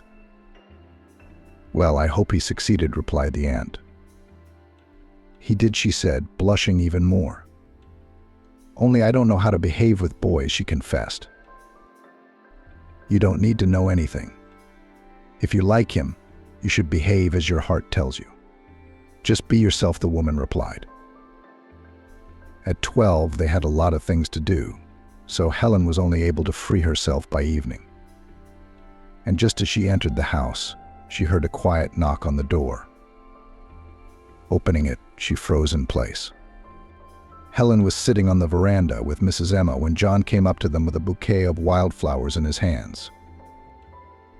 "Thank you," Helen smiled, accepting the bouquet. "How about a walk around the town?" "I don't know," the girl replied excitedly. "I need to shower and change, but I really want to walk with you." "Great. I'll wait for you on the porch," John said. "I hope your aunt doesn't mind?" Helen shrugged her shoulders. "I guess not." When John came out, she rushed into the shower, wondering what she should wear for the walk. Once ready, Helen smiled at her reflection in the mirror and stepped out. John was sitting on the veranda with Aunt Emma. They were drinking tea and chatting sweetly. Helen, the aunt, appealed as the girl approached. "This young man asks permission to take a walk with you. I had to meet him so I could let you go in peace." Helen looked at her questioningly. "I see he's a nice chap, so I'm letting you go." Noticing her niece's tension, Mrs. Emma hurried to leave them alone. This day, John behaved more easily than the day before. He joked a lot and told interesting stories. Helen learned that he was studying to be a doctor and dreamed of becoming a specialist in cardiology. She, in turn, told about her passion for painting. "That's great. Can I see your paintings?" John asked with interest. "They are all left at home, in my studio. But I could paint a picture especially for you," Helen suggested. "That would be great," said the boy. John behaved very gallantly, not allowing himself too much. The walk ended in the late evening, leaving both only positive emotions. From that day, the young people were inseparable.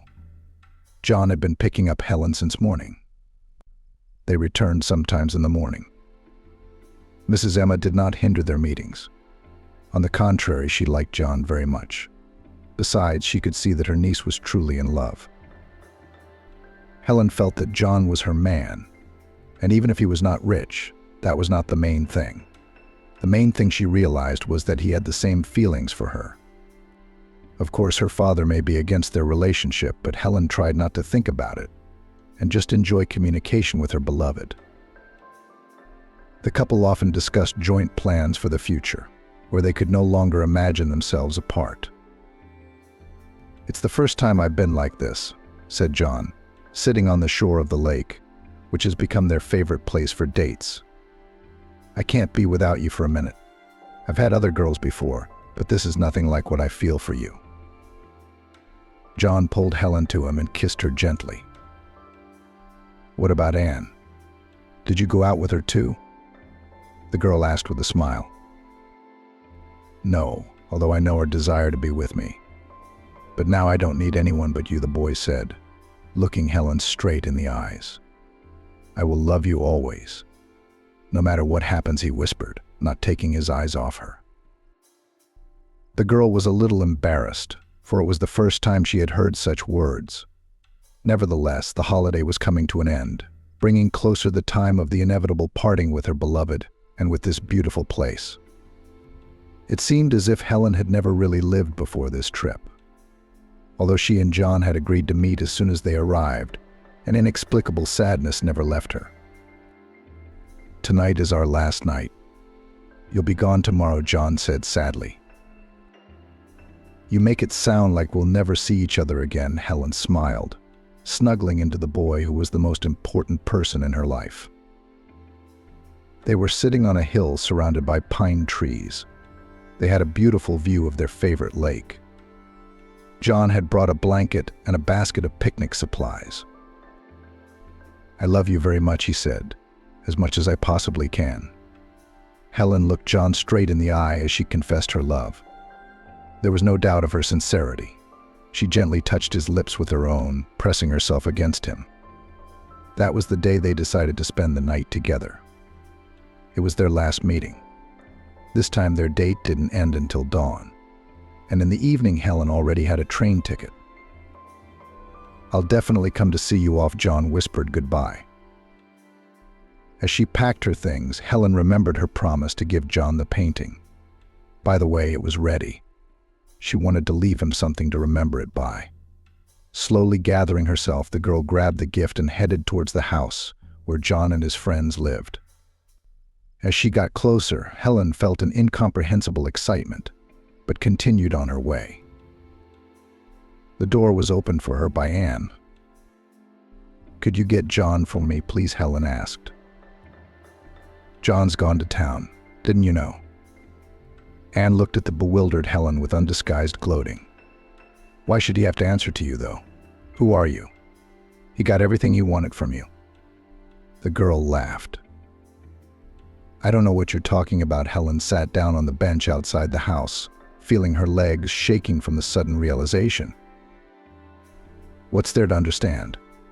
John and his mates bet that he'd sleep with you. You seemed so unapproachable at first. And then yesterday he told me what happened. He got fed up with you, so he left. Do you understand?" Helen couldn't believe what she was hearing. She could feel that John loved her. Was it really possible to play at being in love so skillfully? She heard Anne say something else to her, but she hurried away. Waiting for the train on the platform, Helen looked at the faces of the passers-by, hoping to see the face she loved so dearly among them. She hoped that he would come, explain everything, hug and comfort her. But time passed and he was still gone. "Sweetheart, what's the matter with you? Your face is gone." Her aunt, who was seeing her off, was worried.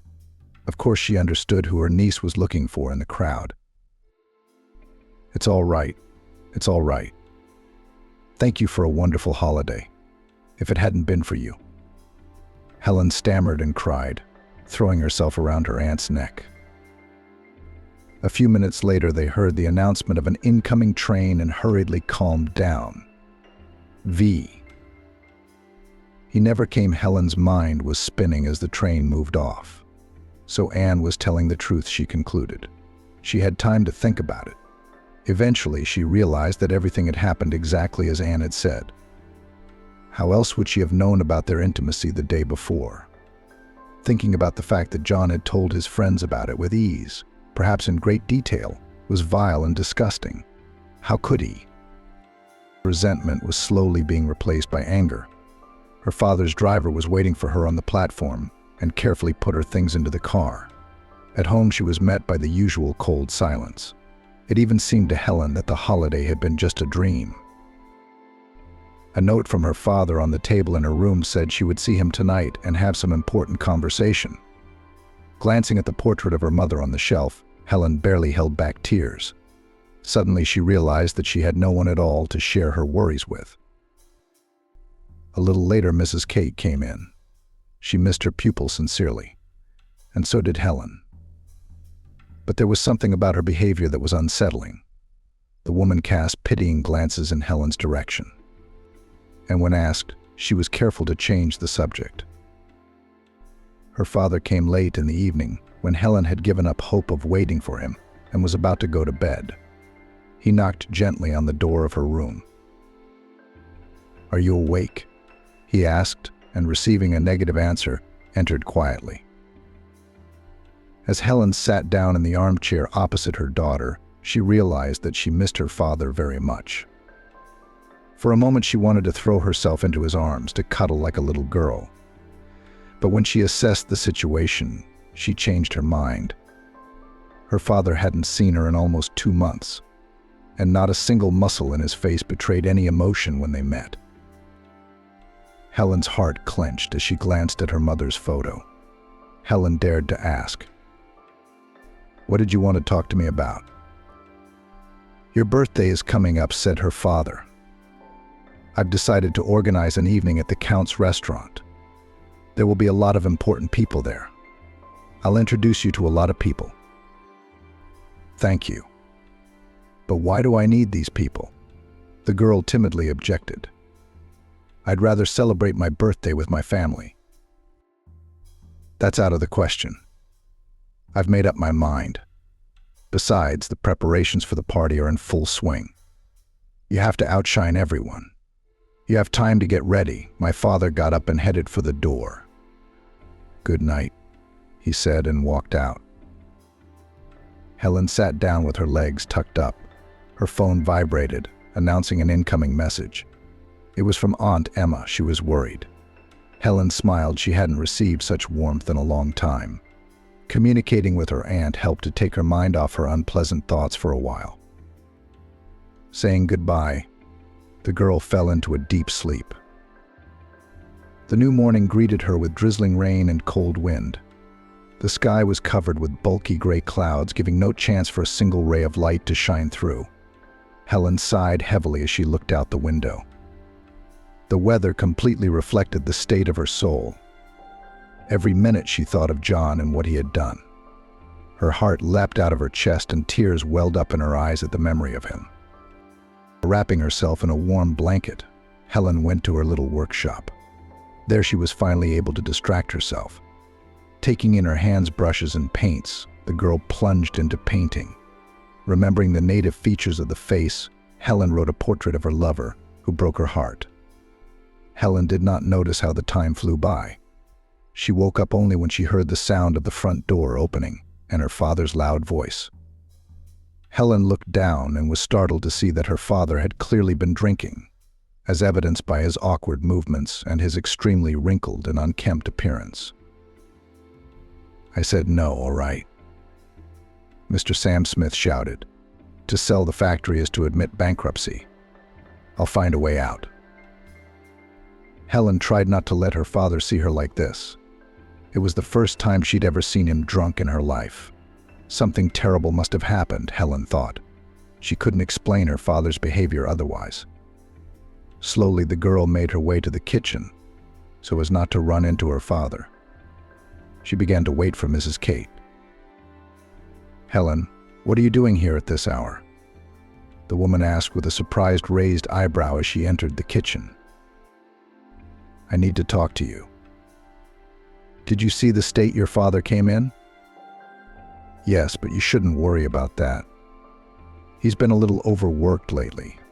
I guess he decided to relax, the woman said quickly, not looking at her. He's drunk out of his mind. I've never seen him like that. What happened? Do you know anything about it? I'm the only one who doesn't know. I don't know anything, but I assure you it's all right. Now go to bed. It's getting late. Mrs. Kate tried to end the conversation quickly. Helen didn't sleep well that night. The feeling of uneasiness did not leave her. John's face and Anne's haughty face came to mind. That's why she woke up in a bad mood with a sore head. Her father was not present at breakfast, so Helen resolutely went in search of him in his study. She was determined to find out what was going on with him. The door to the study was ajar, and she ventured in without knocking. Mr. Sam Smith sat leaning back in his chair, thinking about something. His eyes were red, proving that he had spent this night without sleep. When he heard his daughter's footsteps, he flinched. Helen? He was surprised to see her. Come in, we need to talk. The girl sat down across from him and waited intently. You're old enough to understand the things we're going to talk about. I hope for your support. The beginning did not bode well. That's why Helen inwardly tensed up. My firm is in a critical state. I'm on the verge of bankruptcy. Plus, I'm in massive debt. What to do about it, I don't know yet. Helen sat there completely bewildered. She didn't know what to do next. But one thing was certain: she had to make arrangements for her future. Mr. Sam Smith paused, trying not to look his daughter in the eye. Your birthday is coming up, he said. As promised, I'm going to give you a big party. But Papa, Helen wanted to reassure her father, for it was the first time in years that he seemed so pathetic and smaller in stature.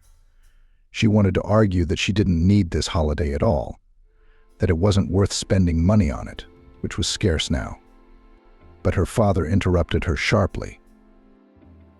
"The matter is settled," he said. "Please listen to me to the end and do not interrupt me. This evening I will introduce you to your future husband." Helen was so shocked that she was speechless for a while. Only after a few minutes did she speak in a quiet voice. "I don't understand how you can make such decisions for me. Who gave you that right? I'm a free man, and there's a man I'm in love with. So your plans aren't going to work out." Helen looked defiantly into her father's eyes, not expecting herself to be so bold. There was no reply, so she got up and went silently to her room. It was the first time she had ever objected to her father, so it made her feel sick to her stomach, and even more so that he had decided to control her fate without her knowledge. When she opened the only photo of her and John in her phone, she cried. For the next few days, she tried not to leave the room unnecessarily. Her father, too, seemed to avoid talking to her. From Mrs. Kate, she learned that he came late from work and almost always drunk. The time on the calendar was approaching the day of her birth. One night before going to bed, Mr. Sam Smith came to make up with his daughter. He spoke so softly and was as affectionate as he had been in his distant childhood when her mother was alive. "All I'm doing is looking after you, darling," he said. "I don't want you to be on the street, because anything could happen. Michael's a good man and he's been wanting to get to know you for a long time, so don't push him away. He'll make a good husband." He said many other things about the mysterious fiancé, marveling at his intelligence and success. They talked till nearly midnight, and Helen promised to think hard. In the morning, when it was barely dawn, she decided to call her aunt for advice. She knew that she would be awake by now, for in the village the time was very early in the morning. "Helen, my girl, how glad I am to hear from you," said Aunt Emma. Her voice brought an involuntary smile to her lips. There was so much I wanted to say and ask, but the lump in my throat prevented me from doing either. "How are you doing? Why are you silent?" Aunt Emma asked warily. I don't know," Helen said and cried. She was rambling, but she recounted the events of the last few days. There was silence on the other end. "Did John ask about me? Had you seen him?" Helen asked timidly. "No, I haven't. They left the village the same day you did," said her aunt. "Please, darling, don't cry. We'll think of something. I'll talk to your father. But you can't marry against your will. It's like the Stone Age." She resented it. After a little talk with her aunt, Helen began to calm down, having received the support of someone close to her. Her aunt promised to call back in a couple of days, assuring her that everything would be all right. She did call back, but this time the conversation didn't bring Helen any comfort. Aunt Emma confusedly advised her niece to take a closer look at Michael and not to be too hasty. Helen was surprised at the change in Aunt Emma's mood, for now everyone was against her. On the eve of the party, her father had brought her a fancy dress in which she was to appear in front of the guests. Helen absolutely did not want to have any fun. Every night she locked herself in her studio. She expressed all her pain and longing in her paintings. Her thoughts took her back to the short time she had spent with her lover. The events of the festive evening unfolded rapidly. She and her father arrived at the restaurant just in time. Many strangers frightened her and made her uncomfortable, but she had to hand it to her father, for he stayed with her almost the whole evening. Looking at the faces of the guests, Helen wondered which one of them was Michael. To her surprise, for almost half of the evening he was not visible among the guests. A pleasant slow tune began to play, and couples began to walk out into the center of the room. Looking round, Helen didn't realize she was alone. Her father had discreetly disappeared somewhere. "Would the birthday girl do me the honor of dancing this slow dance with me?" Helen heard a man's voice behind her. Turning round, she saw a man who, smiling, was staring at her intently. Without waiting for an answer, he drew her imperiously to him and drew her into the crowd of dancing couples. Throughout the dance, the stranger did not utter another word. Helen waited impatiently for the music to end. After all, the man was clearly overstepping his bounds, pressing her so tightly that she could hardly breathe. Finally, the music ended and he disappeared as quickly as he had appeared. Suddenly, a bright light came on, and her father's loud voice came through the microphone. "Dear friends, it is a pleasure to welcome you to the birthday party of my only and favorite daughter." It was clear that Mr. Sam Smith had already knocked over more than one glass of champagne. "In addition, I would like to introduce my future son-in-law and announce the engagement of my daughter and Michael." The guests clapped and some even started whistling. Helen was more excited than ever.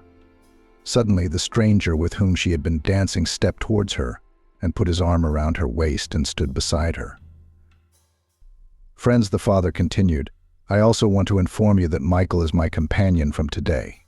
Please love and welcome him." A satisfied smile was on the face of the new bridegroom. He was obviously pleased with himself, and what was happening brought him pleasure.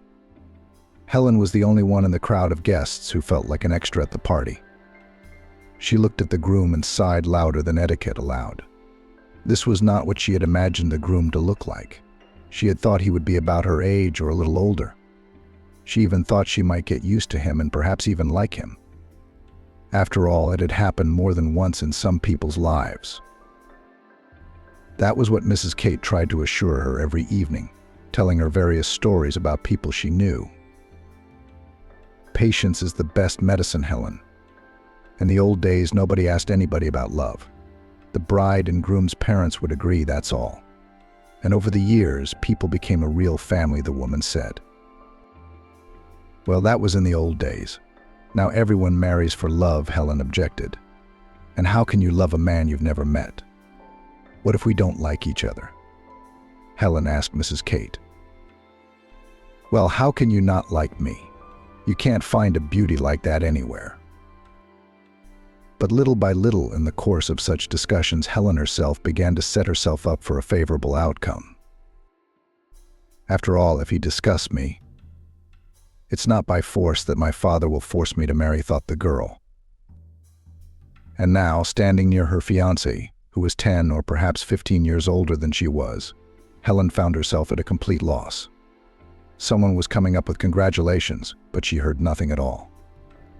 John's face came back into her imagination, so dear and beloved.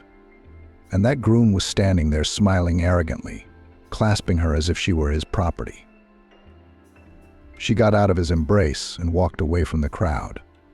Helen sat on the sofa in the lobby, letting the tears flow freely down her cheeks. Making sure no one was around, she didn't hold back her emotions. Tears of joy? Hearing a woman's voice, Helen turned around.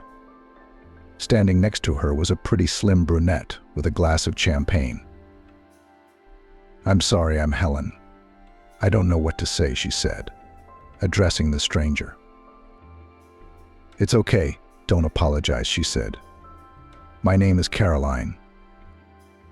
She extended her hand for a handshake and smiled. "Let me offer you a glass of champagne in honor of our acquaintance." Helen nodded. Why not? A little relaxation and distraction wouldn't be a bad idea right now.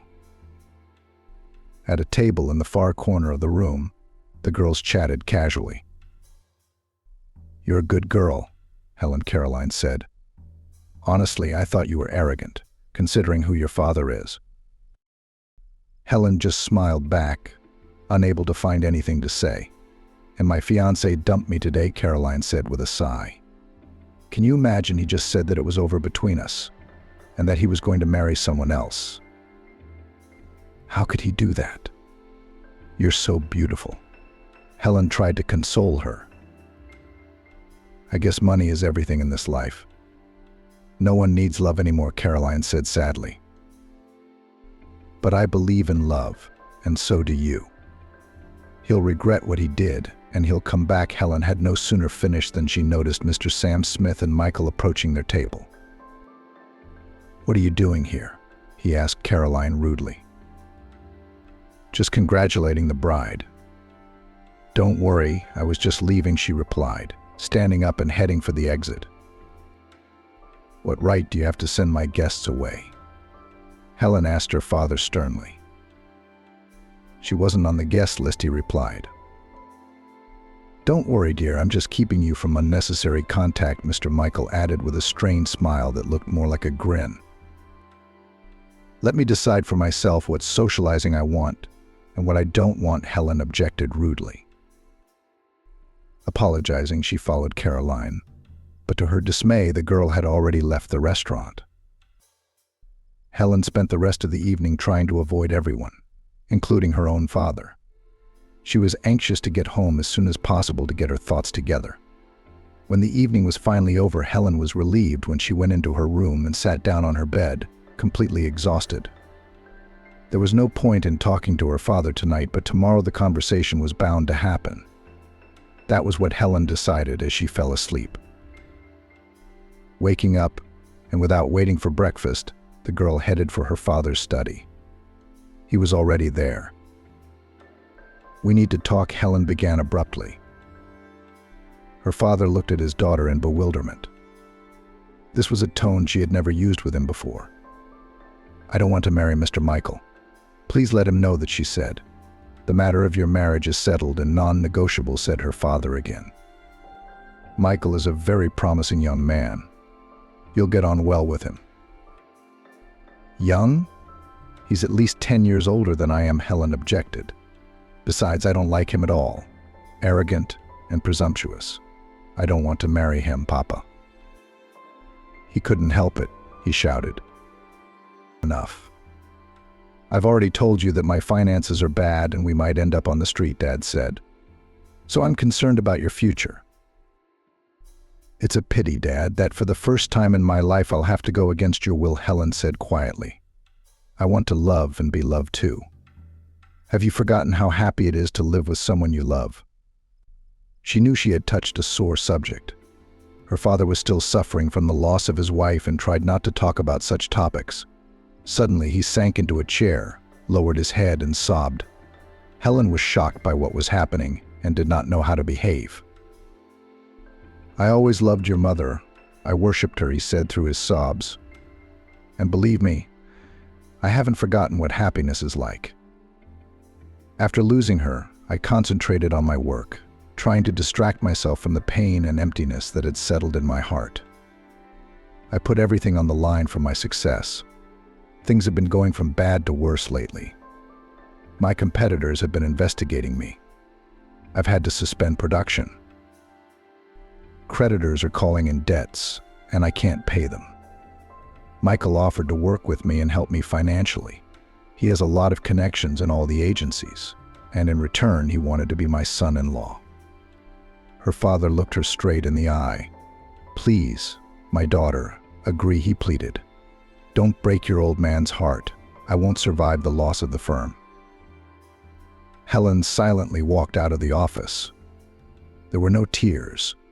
Thoughts were jumbled in her head.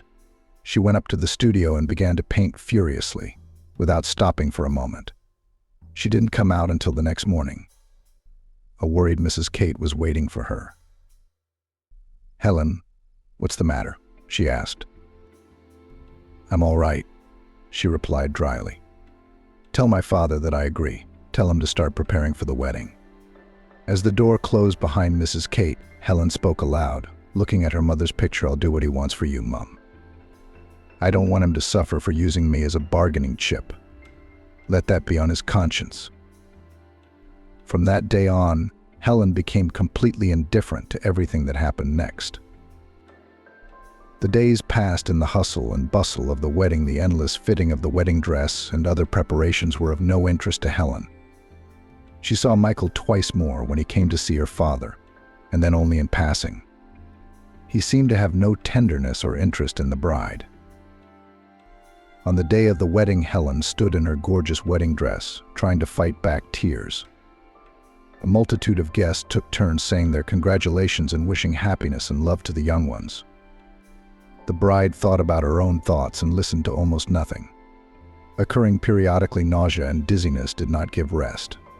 The fact is that a fortnight before the planned celebration, Helen learned that she was pregnant. This news at first caused a wild horror, And then she realized that in this way she would find the meaning of life. And the baby is her salvation from loneliness. That the father of the child, John, there was no doubt, as Helen was no one else Helen was close to. This fact both pleased and frightened her. On the one hand, the child would be a part of the man she loved. Helen did not want to have children from her unloved husband. But how would Michael feel about it? After all, he would surely find out. Helen tried not to think about that for now. She was worried about Aunt Emma's absence at the party. She was the person she most wanted to see. But neither her father nor Mrs. Kate could explain clearly why Auntie was not on the guest list. Her phone was silent in all Helen's attempts to reach her.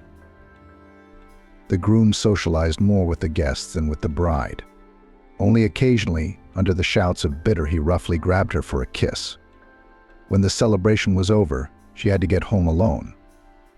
Of course, a car with a driver was waiting for her near the restaurant. It could not be otherwise, given the financial situation of the newly married husband. Only he, unfortunately, got so drunk at the end of the evening that he fell asleep on the sofa in the restaurant lobby. Helen couldn't help but feel relieved that she would have to spend the night alone. But to her surprise, the next day Michael did not show any interest in her. On the contrary, he deliberately went to bed in another room, dropping a greeting as he went. He made no further conversation with her. Helen didn't know how she should react to this behavior. On the one hand, she didn't want to be intimate with her husband, but on the other hand, she wondered why he was trying so hard to make her his wife when now it was as if he didn't notice, or even ignored her. There were more questions than answers. So after a few days of tense silence, Helen decided to talk to her husband, which she later regretted. Waking up before Michael, she hurried to the kitchen and made him coffee. After making a simple breakfast for herself, she poured tea and waited for her husband. Michael came downstairs and caught Helen's questioning look. "You didn't have to strain yourself," he said. "I never have breakfast at home." Having said that, he took the cup with the coffee prepared for him and defiantly poured it into the sink. "What's going on? Will you bother to explain why you're avoiding me?" "I don't understand anything." Helen tried to speak calmly, so as not to give away her excitement. "Don't fill your pretty head with unnecessary things," dear Michael said playfully. "And don't have any illusions about my great love. You are only a good investment in my capital." Having said that, the man turned round and left. Helen felt as if she were chained to the chair. She had thought that if she didn't fall in love, she could surely be a good friend to her husband. But now? For the next few days, Helen hardly left her room. The constant nausea and bouts of dizziness were unrelenting, and every bite she ate was asking to go out. So she tried to lie down more, occasionally sending maids for tea or milk. She had not yet seen a doctor, but she was determined to do so when she felt better. But everything was decided by chance. One evening, without waiting for the maid to come, she decided to go down to the kitchen for tea. Helen felt sick and fainted before she reached the dining room. The maid came running to the noise, followed by Michael, who had recently returned from work. Helen woke up in her room. Nearby were Michael and a man in a white coat. "You're awake, my dear," the doctor said affectionately. "How long has it been with you?" "Not very long," Helen answered reluctantly and turned away. "Well, it's all clear. Congratulations, Mr. Smith. Your wife will soon give you an heir," the doctor said cheerfully. "That's very interesting," Michael said thoughtfully. "Thank you, doctor. I think you should go now. I'd like to be alone with my wife," he said to the doctor in a tone that did not tolerate objections. A moment later, they were alone. Helen held her breath, waiting for accusations and possibly a divorce. "Get some rest. I won't bother you," Michael said. "Tomorrow you'll go with the driver and register at the antenatal clinic. And also don't forget that you need to eat a full meal and be outdoors more often." And for the first time kissed his wife on the cheek. Michael went out. Helen's thoughts were jumbled in her head. Michael's actions did not fit with their last conversation. The fact that the child was not his was clear to everyone, but he didn't show it. And even when the doctor left, he didn't change his tactics. The next day, Helen went to the doctor to register her pregnancy. The term turned out to be almost 3 months, exactly how long it had been since she had last seen John. The girl tried to chase away the thoughts of him, because they necessarily caused tears and worries. And she couldn't be nervous now. Having plunged headlong into the expectation of the baby, Helen almost tried not to pay attention to the strange behavior of her husband. And there were strange behaviors. Now he controlled her every move. She couldn't go anywhere without her driver. It was only when she went to her father's house that she was able to be away from the eyes that were always watching her. Helen lacked communication, and so, finding one day in the pocket of her coat a note with Caroline's phone number, the girl was overjoyed and immediately dialed the number. "Caroline, it's Helen. Remember at my birthday party?" "Of course I remember," Caroline answered quickly. "How are you? Would you like to meet?" "I'd love to," Helen replied. The girls agreed to meet in the park in the evening. The meeting went beautifully. The girls chatted a lot about everything. It even seemed to Helen that they had known each other for years. "So how do you like marriage?" Caroline asked timidly. Sighing heavily, Helen replied, "I don't know. We're strangers, and we don't talk much. Only about the pregnancy. But I can't help it. I promised my father." Helen felt tears come to her eyes. "Didn't you marry for love?" "Any girl would be happy to be Michael's wife," Caroline said. "Maybe, but not me.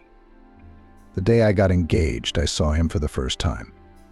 And my father had already made up his mind for me. And even though my heart belongs to someone else, I can't betray my father. It's important to him.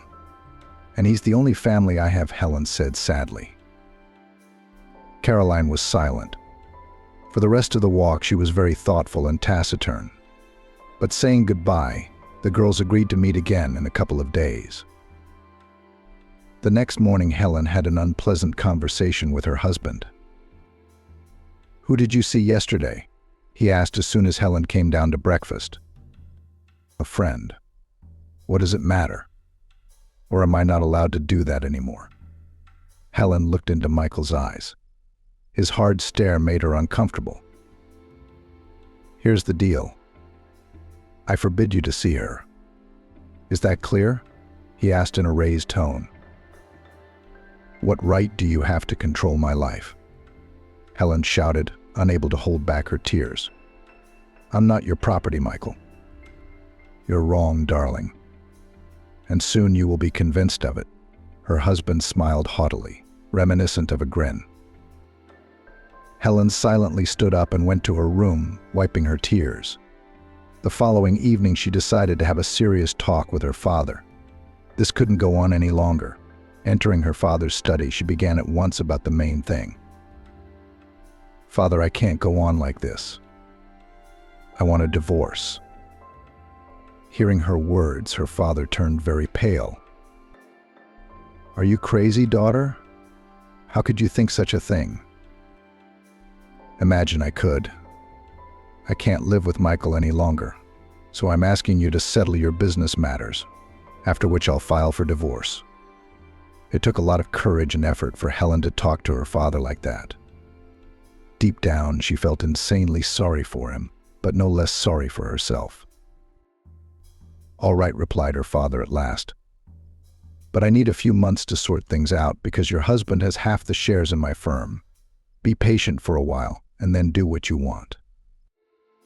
Father waved his hand and walked out silently. He never came down for dinner. In vain they waited for him with Mrs. Kate. "Oh dear, I don't like this," said the woman, sharing her worries. "Mr. Sam Smith has been drinking a lot lately, smoking a lot, and not sleeping much. He must be in a bad way." "That's odd. He told me that things had improved since the wedding," Helen thought. The next day, Helen phoned Caroline to arrange a meeting, but she refused, citing illness. Her voice trembled. Helen was alarmed by this, so she decided to visit her friend, taking all precautions. After all, it was absolutely impossible for her to be ill right now. The driver took her to her father's house, and from there, coming out through another entrance, Helen took a taxi to her friend's house. The appearance of the friend struck Helen. Who did this? She pointed to the huge bruise and bruising on Caroline's cheek. It doesn't matter. You don't know him anyway. Caroline brushed it off and went to put the kettle on, making it clear that she didn't want to discuss the subject. Helen didn't press her friend. When she wants to, she'll tell you, she thought. There were men's things in the flat, although Caroline had said she lived alone. After chatting for a while, Helen left her friend and drove home. She couldn't be late, or Michael would suspect her of lying. She was frankly afraid of him lately. Of course, he hadn't done anything bad to her yet, but sometimes he looked at her like that, or spoke in a tone that sent shivers down her spine. So Helen decided not to make her husband angry. In the evening, Michael said that one day his cousin and his fiancée were coming to visit them. "Please prepare everything for their arrival," he said sternly. "Everything must be dignified. I hope I am understood." Helen nodded in response. Selecting an outfit to meet the guests, Helen wore a soft blue dress in the color of her eyes, a little loose cut, although it was hard not to notice the belly, which was growing every day. On Helen's orders, the servants had prepared a festive dinner of poultry and numerous appetizers. As Helen went down to the table, she heard the sound of voices coming from the living room. Apparently, Michael had arrived at the same time as the guests, because his voice was the clearest. For a moment, Helen froze. One of the voices sounded very familiar to her. Her heart pounded frantically. Her legs became cotton woolly. The girl could not move from her seat. "Meet my dear brother." "My wife, Helen," Michael introduced her. John stood in front of her, amazed as much as she was, and extended his hand. "Nice to meet you, John," he said. Behind him stood Anne, smiling wryly.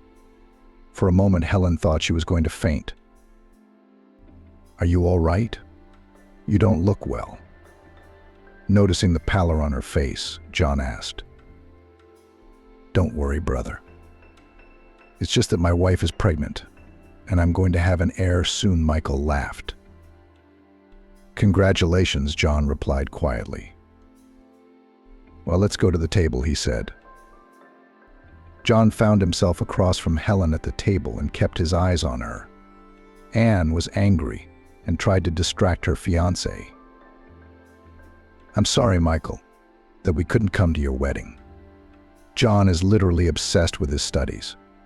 And after he was invited to work at the cardiac center, I don't see him at home." Anne gave John a defiant hug, glancing defiantly at the pale Helen. "I hope you'll come to our wedding."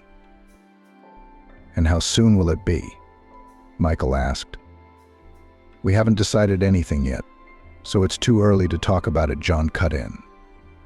Anne was silent. It was obvious that she was hurt by the words. When it was time for the hot meal, Michael suddenly shouted, "Well, who do you think will eat this rubbish?" He turned to his wife, pointing at the roast turkey. "I thought everyone would like it," Helen replied, confused.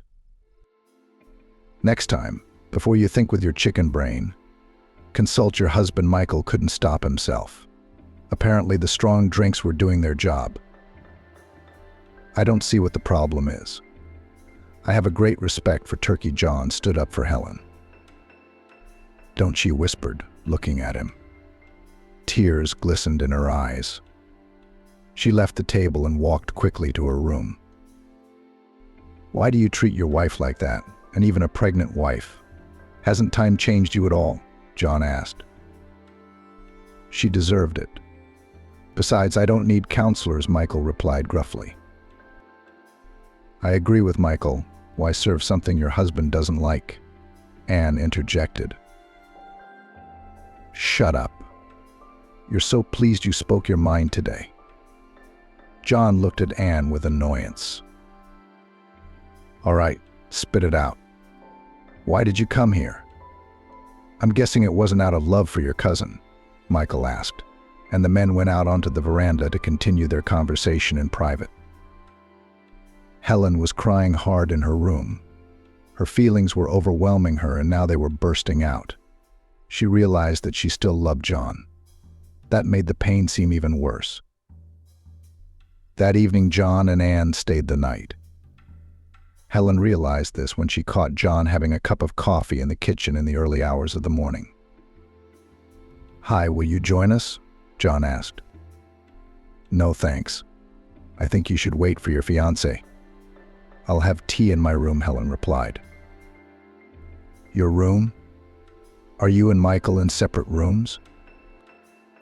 "I'm sorry, but I don't think that's any of your business," Helen sneered, and taking the cup of tea she had prepared, was about to turn round and leave when she felt John grab her arm.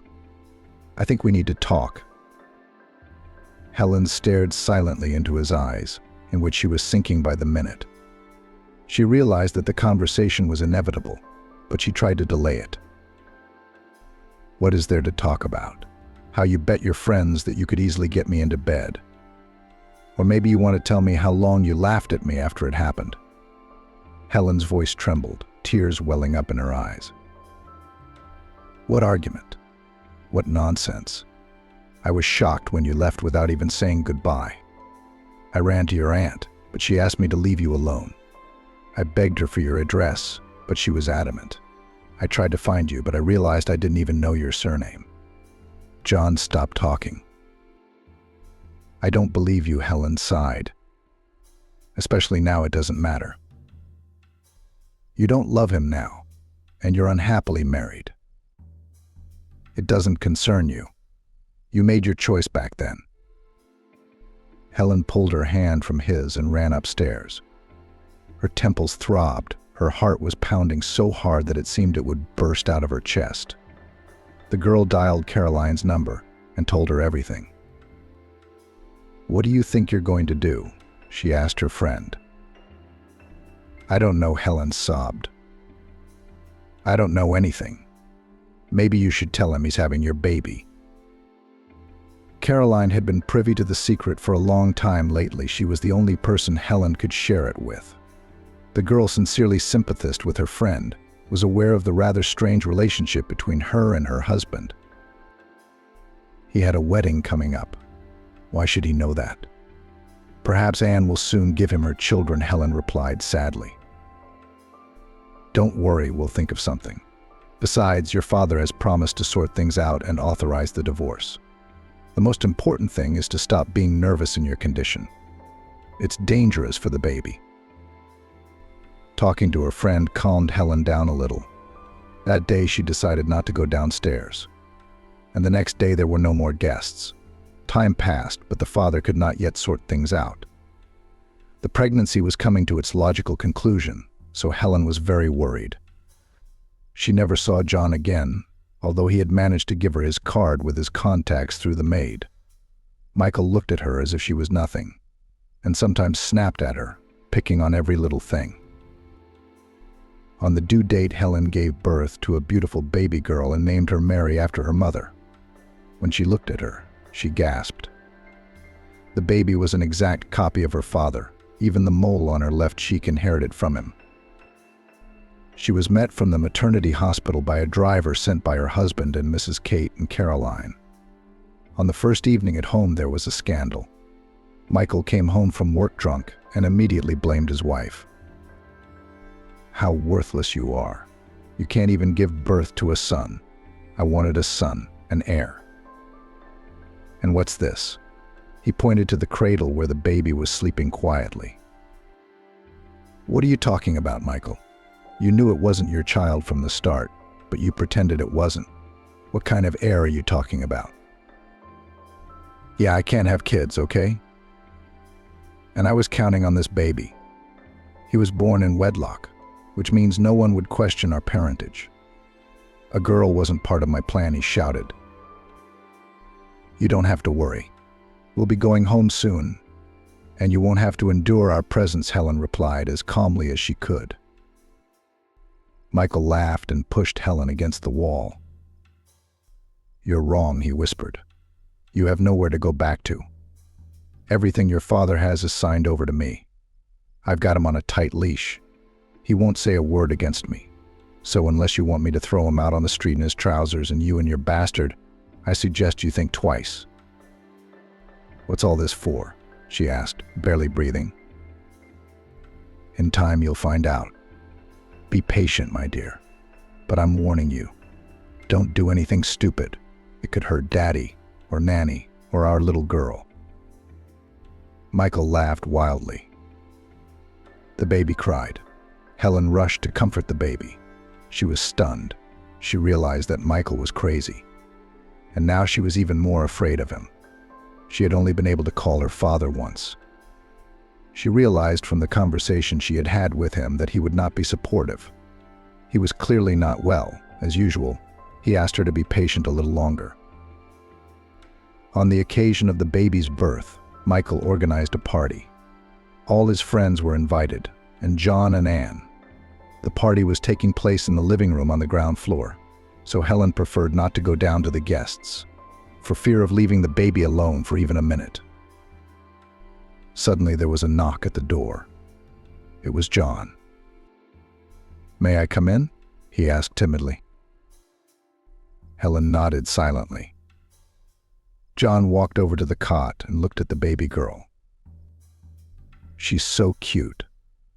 I've never seen such pretty babies," he smiled.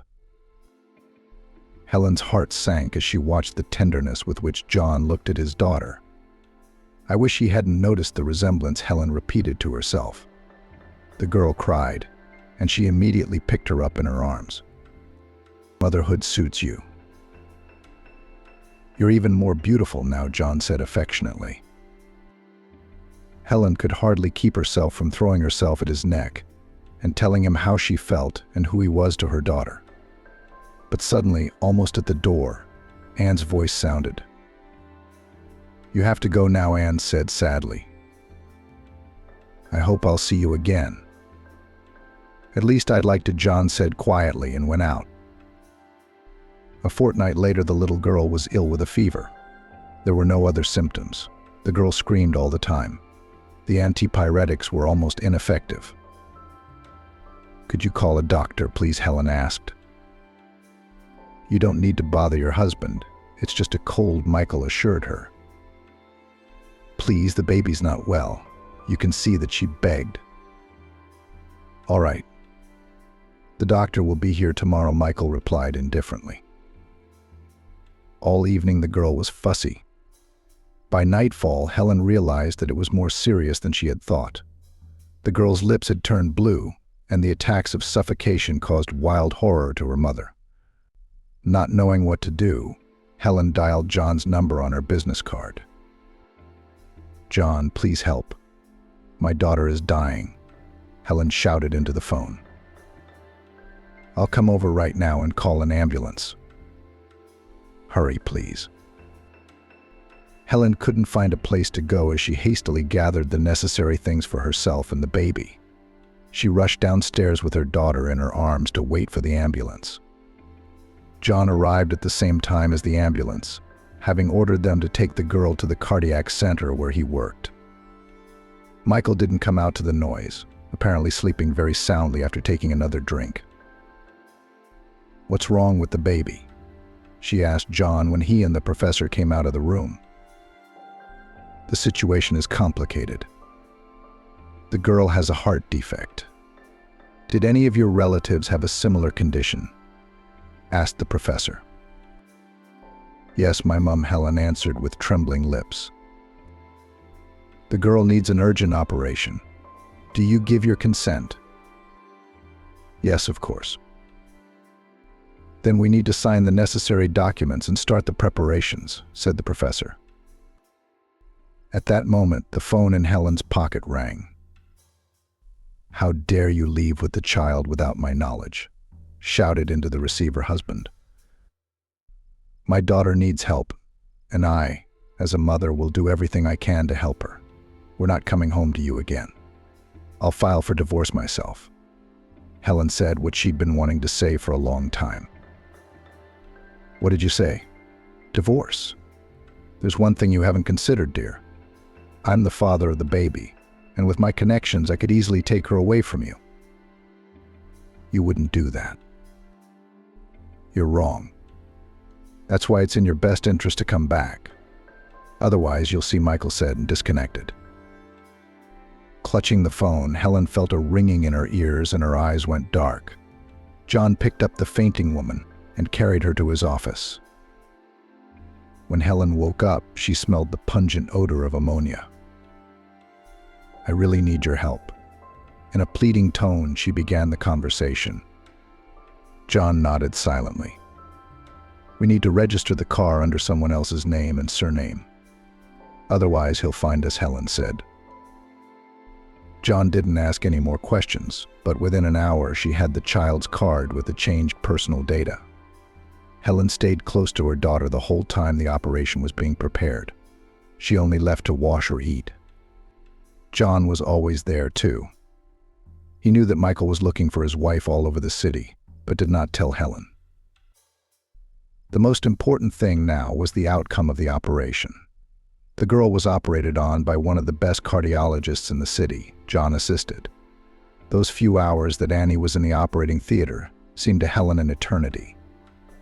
And only when John said that the worst was over and the operation was successful, Helen was able to breathe out. She cried, throwing herself into John's arms. Annie is my daughter, isn't she? He asked Helen, gently stroking her hair. She nodded, and he pulled her even tighter. Later, sitting in the hospital cafe, the young people were drinking coffee and listening to the radio. Suddenly, the music was interrupted by an urgent news bulletin. It was reporting a major fire in one of the houses in an upscale neighborhood in the city. Helen was horrified to hear her father's address. He had died in the fire, suffocated and unable to escape. Mrs. Kate was badly injured and was in hospital. Helen rushed to her. The woman said that it was probably arson, for the doors of the house were propped up from the outside. Because of this, they could not get out. She also told of a letter she had kept for Helen. It was from your auntie. I opened it, don't swear, but it must have been necessary, because it was burnt. And I read it your aunt had been seriously ill lately, and her soul was longing to see you. She rang many times. Only Mr. Sam Smith forbade her to see you. Said she shouldn't mess with her head. Well, she sent me a letter before she died. No one but me ever saw it. She bequeathed the house in the village to you. She asked you not to leave it, and at the end she wrote, I hope you will find true happiness at your source, said Mrs. Kate, and closed her eyes. Helen cried quietly. Suddenly she saw through the window Michael's car in the car park. The girl rushed down the corridor, looking for an emergency exit, because John was waiting for her in the car. Hurry, he found me, Helen shouted, and the car whistled to a stop. In the mirror, she could see Michael's Jeep following them. God, he won't spare us now. John, please, she pleaded. Michael caught up with them. One more spurt, and he could have blocked their path. But as fate would have it, a logging truck was in the oncoming lane and Michael's car slammed into it at full speed. John and Helen were sitting in the waiting room. He wants to see you, the nurse announced. Helen entered the room where Michael was lying. He looked pathetic now. There were tubes literally everywhere, but he was conscious. My only regret is that I didn't finish what I started, he whispered. Why do you hate me so much? What have I done to you? You are his daughter and you should have suffered, just as I did when, before you were born, he met my mother. I was a little boy then. He tamed me, and I loved him. And so did Mum. Then he met your mum and easily threw us out of his life. Mum couldn't take it and started drinking. I was raised by relatives. All the while I was plotting my revenge and following his life. You were born into wealth, you had everything, money, loving parents. I had nothing, Nothing at all, you know. Michael looked at Helen with contempt. So I set out to succeed, to destroy your family. And I almost succeeded. Helen did not listen anymore, silently left the room. Michael survived, but became an invalid, confined to a wheelchair. He was cared for by Caroline, Helen's friend. As it turned out, Caroline had long been in love with Michael and had even dated him. At first, she was terribly jealous of Helen, but after getting to know her better, she became warm to her and tried to talk Michael out of his devious plans. A month later, Helen and John were taking their daughter home from the hospital. They were on their way to their new home, the village, the one that had bound their lives together forever. They were happy to be back to their roots.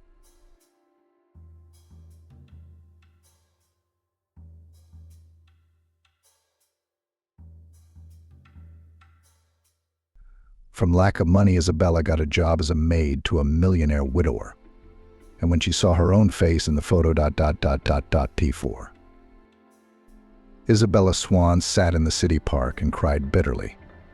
For the first time in her life, she was in a situation from which she saw no way out. After all, it seemed that not so long ago the girl was absolutely happy and dreamed of how soon she would get married and together with her beloved husband could create a real family. Unfortunately, Isabella's dreams were not destined to come true. On the contrary, the fairy tale quickly turned into a real nightmare for the young modest girl. Now, finding herself alone with the harsh reality, Bella was not only left completely alone without any support help, but could not even remotely imagine what awaits her in the foreseeable future. And it all started a few months ago when Isabella, having celebrated with her best friend her 23rd birthday, was returning home late at night from a nice cafe, recently opened in the neighborhood where Bella lived. Anne, a friend of the girl, offered to call a taxi for her, but Bella refused. They had already spent a lot of money in that fancy place. Isabella was strict about that. She tried to save on such things, allowing herself to arrange even such small holidays only on special occasions. Bella, let me call you a car after all. Anne insisted. Look at the clock, it's 11 o'clock. It's dangerous to walk in your neighborhood at this hour. Don't, she said with a smile. I've lived here for so many years, every dog knows me. What could happen here? And it's not that far. It's only a couple of blocks. If you're after money, I'll pay for your trip myself. You're stubborn, Anne said and started tapping something on her phone. I don't want anything to happen to you on your birthday, Bella. When she saw that her friend was about to leave the address for the taxi, Isabella gently covered the girl's hand with her own palm. Anne, she said in a quiet but insistent voice, don't. It's just a waste of money. Let's not try your Ben's patience. Her friend's eyebrows went up in surprise. What does Ben have to do with this? That's why he gives me the money, so I can have a good time with my friends. He's generous and understanding. Anne laughed, remembering her fiancé. He worked for a large construction company and was paid more than enough to fulfill the every whim of his charming, though sometimes a little capricious bride. I know that. And that's why I'm asking you again, don't call anyone. I'll walk myself. Let's call again tomorrow. With these words, Bella kissed her best friend on the cheek and strolled leisurely towards her house, enjoying the warm spring air on the way. When the girl's house was only a couple of 100 meters away, a large sports car suddenly pulled up beside her. The window of the driver's seat slid down, and a young man, whose face was dotted with small scars and pimple marks, looked unpleasant in appearance. Beauty, why are you walking alone? Are you bored? Don't you want to have a good time with me and my friends? The guy tried to simultaneously smile languidly and shout over the loud music playing in his car. The result was a pathetic picture. No, thank you, Bella replied briefly, trying not to look at the unpleasant major. What do you mean, no? He was surprised and turned to someone who sat in the passenger seat. Have you heard, men? This girl refuses to keep us company. Well, wait. The car, which until that moment had been slowly following Isabella, finally stopped. Bella realized that things were worse than she had expected, and so she quickened her step. But at that moment she was blocked by 3 tall guys who jumped out of the sports car. "Where are you going, beautiful?" one of them asked. "You're doing wrong. You can't offend decent men like that. We came to you with an offer, and what are you doing, turning your face away from us?" Isabella boldly looked all 3 of them in the eye, giving them a disdainful look. Who else would talk about decency here? "I told you I don't want to go anywhere with you. Let me through now." "Or what?" one of them asked, smiling wryly, nudging his mate. "Or you'll complain to your boyfriend, or maybe to your husband. I don't see a ring on your ring finger. And a normal bloke wouldn't let you go out alone at a time like this. So don't be a wuss. Just get in the car." The girl choked with indignation, not immediately finding something to say to such a blatant insolence. "I'm going to call the police and scream," she finally managed to say. And at that moment Isabella felt the steel embrace of someone's cold arms close around her. She turned round and saw over her shoulder that she had been grabbed by a pimply-faced boy major. "Help!" Bella shouted as hard as she could, pushing the rest of the air out of her, but was instantly kicked in the throat by one of the muscular scoundrels. "Worry as much as you want, if you can," he grinned. "Nobody can hear you here anyway. And if they did, nobody would care. You know how our people are. If a girl screams in the courtyard in the middle of the night, it means she's a shallow fool who can't be calmed down by her boyfriend. Should we put her in the boot?" "No, it's not interesting that way." Shook his head negatively, shook the head of the guy who was the most powerful physique. "Let's get her in the saloon, and me and the men will help you." The huge Ambo picked Isabella up by the legs, while the second opened the door and the third helped the major and his mate shove the girl into the car. No, please don't. Help," Bella shouted. But she could only manage suppressed wheezes. Her stomach still ached from the impact, and her lungs felt as if all the oxygen had been sucked out of her lungs at once. Just as Isabella was about to say goodbye to her life, imagining in advance how it might end, police sirens suddenly sounded behind the company.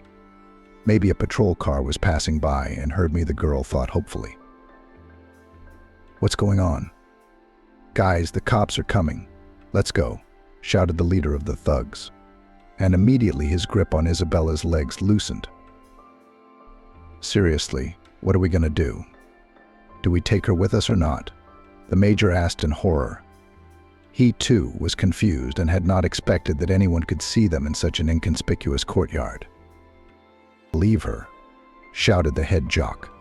"Anyway, she's a wretch, and we won't get any pleasure from her. Consider yourself lucky."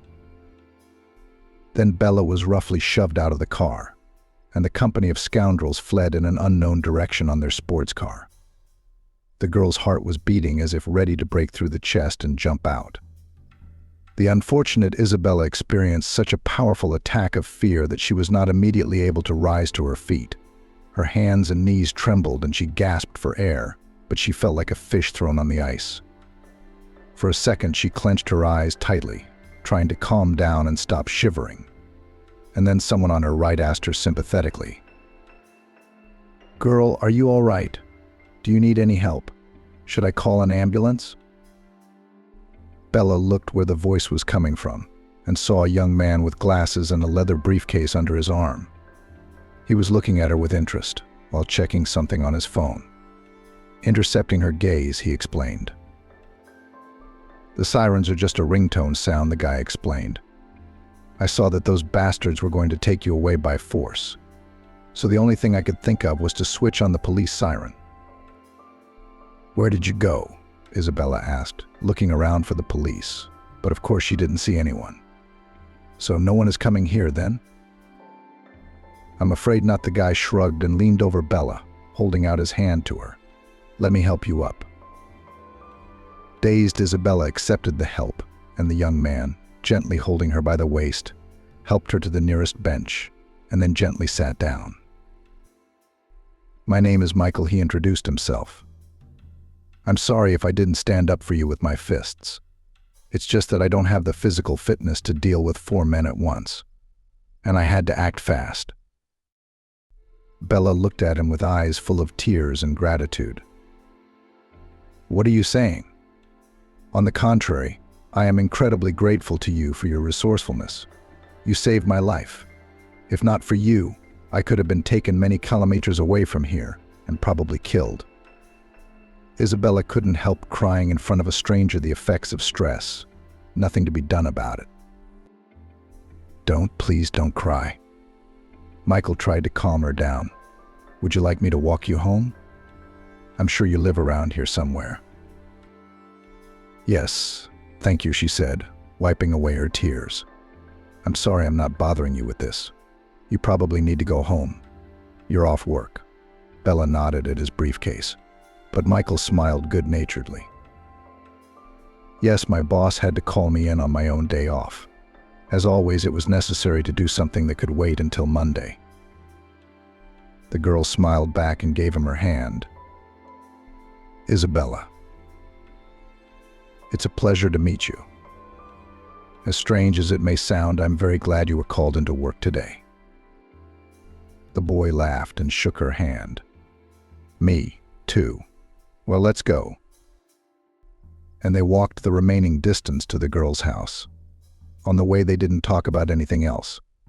But just before they drove up, Michael asked Isabella for permission to meet with her again, to make sure that she had come to her senses. "Sure. Let's meet at Main Street Ice Cream," Bella suggested. "I love ice cream." "Great." Michael responded and smiled a charming smile that gave Isabella butterflies in her stomach. It was surprising and pleasant at the same time. The girl decided that another meeting with this cultured guy would definitely do her no harm, especially since they seemed to like each other. That night, Isabella was not immediately able to sleep. Too many conflicting emotions raged inside her, paralyzing fear and humiliation from the scumbag story. But at the same time, deep in her heart, she felt a warm sympathy for Michael, who had saved her. He was like a knight on a white horse, only fighting not with a sword, but with his own wit and ingenuity. This turn of events excited Bella, and she looked forward to the next meeting with her new acquaintance. And she was eager to get to know him better. A couple of days later, at the appointed time, the guy and the girl met near the cafe. Michael looked great in his light blue light shirt and light linen trousers. A light beige jacket was elegantly thrown over his shoulders. Isabella was dressed as feminine as possible, a dress with a cherry blossom pattern, light sneaker shoes, and a soft ash pink shawl. The girl had arranged her blonde curls in a beautiful high hairdo, so that the image turned out to be very festive, though simple in execution. When they sat down at the table and the order was brought to them, the couple talked. Bella told the guy about herself and waited with interest for his reaction. She knew that she probably didn't look like any of the girls Michael knew. Fortunately, the guy's reaction was quite positive. "I can't believe you're seriously working at a newsagent's?" he asked with a slightly enthusiastic smile. "Yes, I'm not kidding," Bella answered him cheerfully. "I love selling people fresh newspapers and magazines. I can't help it." Isabella laughed. Michael looked at her with undisguised admiration. "Then I have to tell you, with 100% responsibility, that you are the prettiest press saleswoman I have ever bought my favorite newspapers from." They both burst out laughing, and then continued their heart-to-heart conversation. Bella felt as if a stone had fallen from her soul. She was very worried that, having learned her place of work, Michael would not want to continue to communicate with her. But it turned out to be exactly the opposite. "Well, I'm just an analyst for a financial company," Michael said, fixing his glasses on the bridge of his nose. "My job is boring numbers, indicators, but it pays a lot more than teaching." "Wait, I don't get it," the girl said. "So you taught high school?" "In college, but not for long," Michael answered her. I soon realized that pedagogy was impossible without a true vocation, and so I decided to trade the walls of the student body for the stuffy office of an analyst. The guy sarcastically raised his eyebrows, letting the girl know that he did not regret his professional choice. "And what about your family? How did they feel about your decision?" Bella ventured to ask him about his loved ones. "Isabella," Michael's face immediately took on a grim expression. "I'm from the orphanage. I'm sorry, but I don't really want to talk about it. Do you understand?" Bella nodded. "I'm an orphan myself. My mom died 3 years ago. Unable to cope with oncology, we just didn't have the money for the expensive treatment the doctors insisted on. I miss her very much." Isabella's eyes filled with tears. Her heart was filled with familiar pain and longing. She missed her mother terribly, though enough time had passed that, as they say, time had healed the wound. Michael shook her hand with feeling. "I'm sorry for your loss," he said, looking her straight in the eye. "Bella, you really are the most amazing girl I've ever met, so beautiful and so..." "What's that?" With excitement in her voice, she asked him again. The boy was silent for a second, choosing words, then smiled. Human, simple, but in a good way, he hastened to add, "You know, all the girls I know at work are like bright birds. Spectacular exterior, but inside there is an absolute emptiness. Sometimes it seems to me that they don't work for their careers, but for walking around in their new outfits every day in front of the whole office." Bella laughed. The bad thoughts instantly vanished like smoke. Michael portrayed his colleague so funny that the girl could not hold back a sincere, good-natured laughter. After the cafe, she and Michael went for a walk along the seafront. From it opened just a superb view of the river. They talked for a long time, discussing all sorts of things with each other: what kind of literature they liked, who and what they liked in the cinema.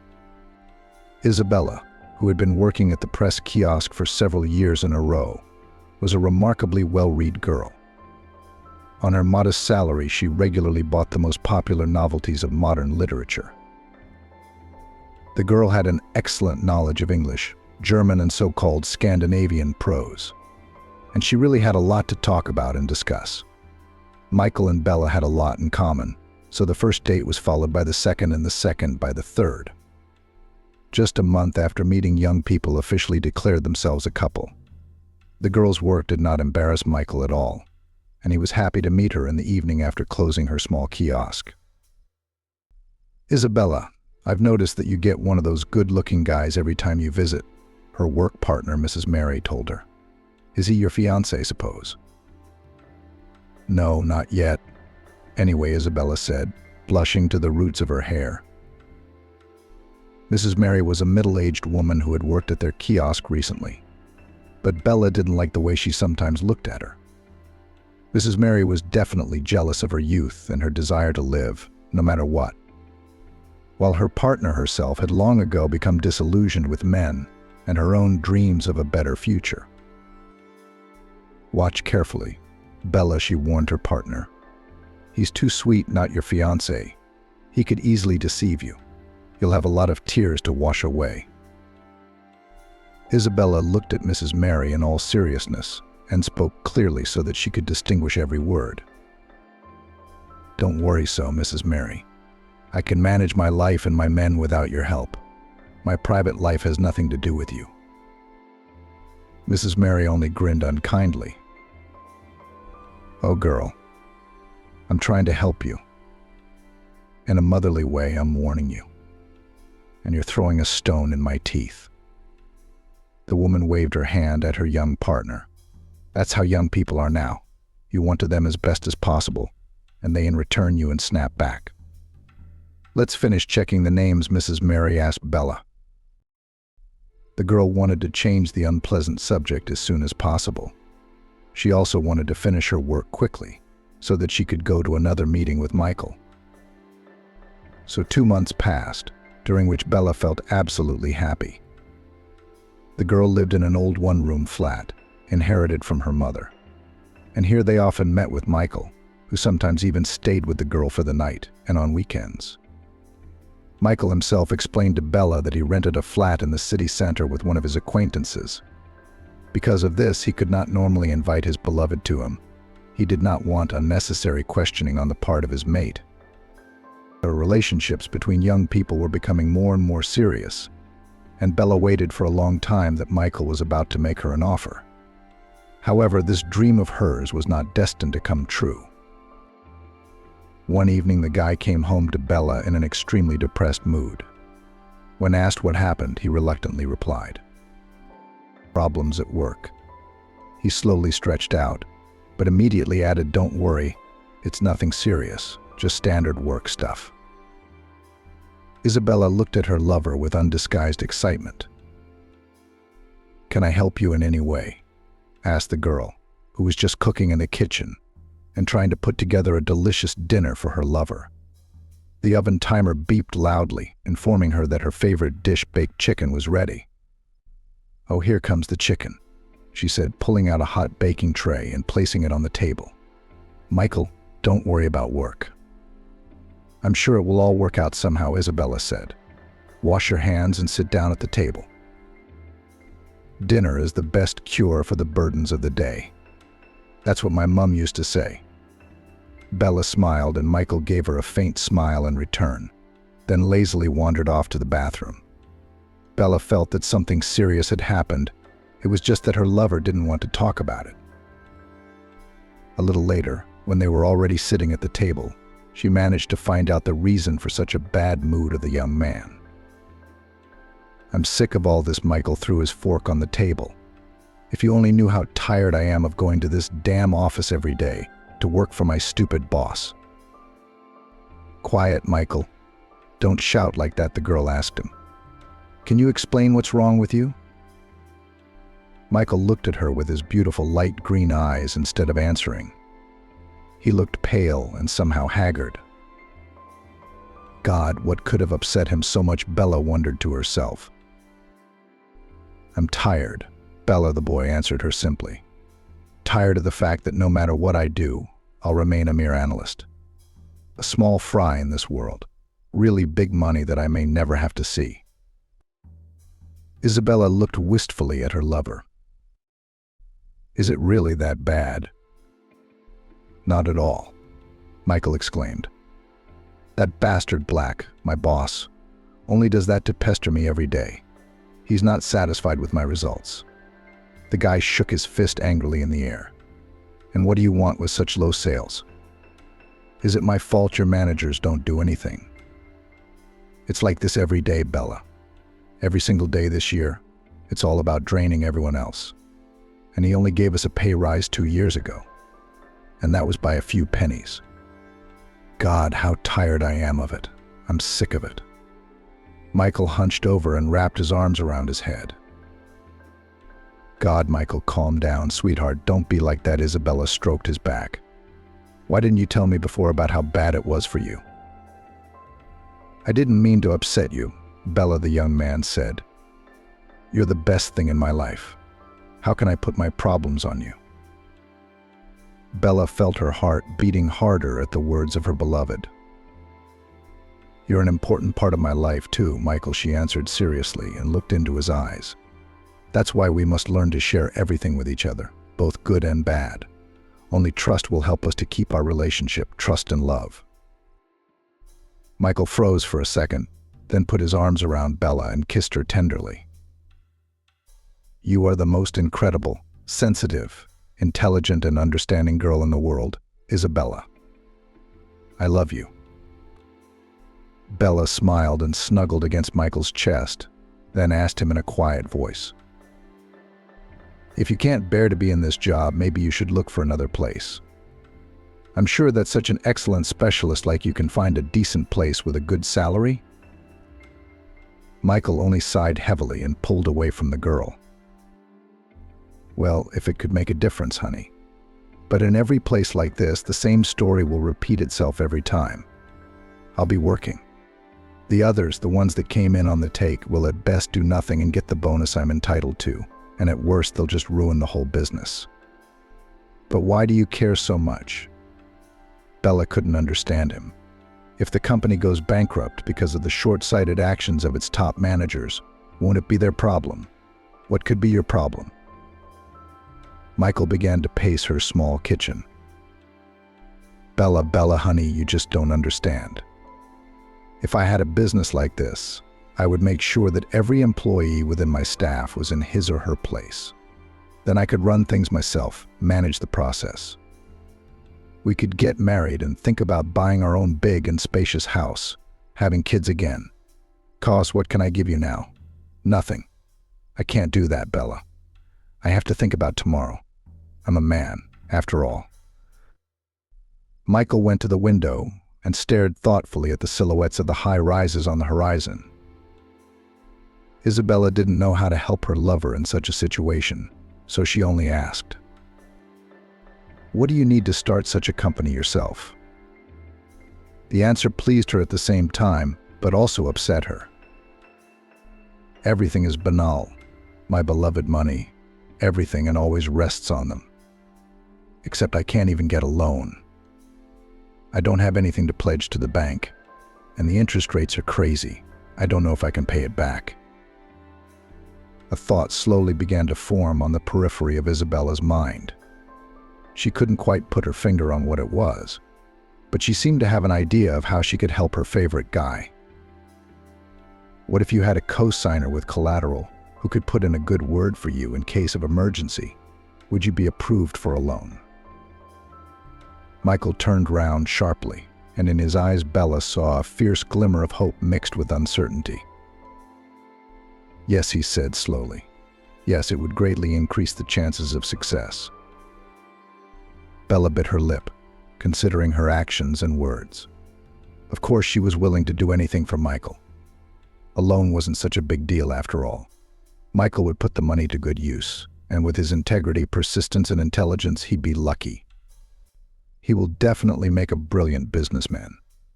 She was sure of that. "Michael, then consider that you have such a guarantor," Isabella said decisively. "I'm willing to help you with a loan if it will help your dream come true." For a second she thought her lover's eyes flashed with a strange fire. But Bella thought it was probably just a figment of her imagination. Still, the decision of the surety was extremely serious, and the girl could not help but worry, thinking it over. "Isabella, my girl, my angel. Are you sure you want to do this?" Michael asked her, taking the girl by the shoulders. "You just don't have to do it if you don't want to. It's not like I'm insisting. I'm just sharing my thoughts with you." "Oh, honey, don't," she reassured him. "I'm doing this for both of us, for our future together." On Michael's lips played a beautiful, but a little sly smile, as if the guy had already decided everything for himself. Bella thought then that it was, of course, about their house together and the creation of a family. "You won't regret it, I swear to you," he assured her. "As soon as I open my own business and we get the first profit, we'll apply for a marriage license. You'll be my wife, won't you?" Michael asked with a smile, just in case. "Are you still asking?" "Of course, yes," exclaimed a happy Bella and hugged her lover tightly. The next day Michael returned from work, unexpectedly earlier than usual, and immediately rushed Bella, who had that day off. "Bella, honey, I've already arranged everything. My friend advised me a great bank, where the interest is low, and the guarantor can easily become a guarantor. All you have to do is bring your passport and the deeds to the flat."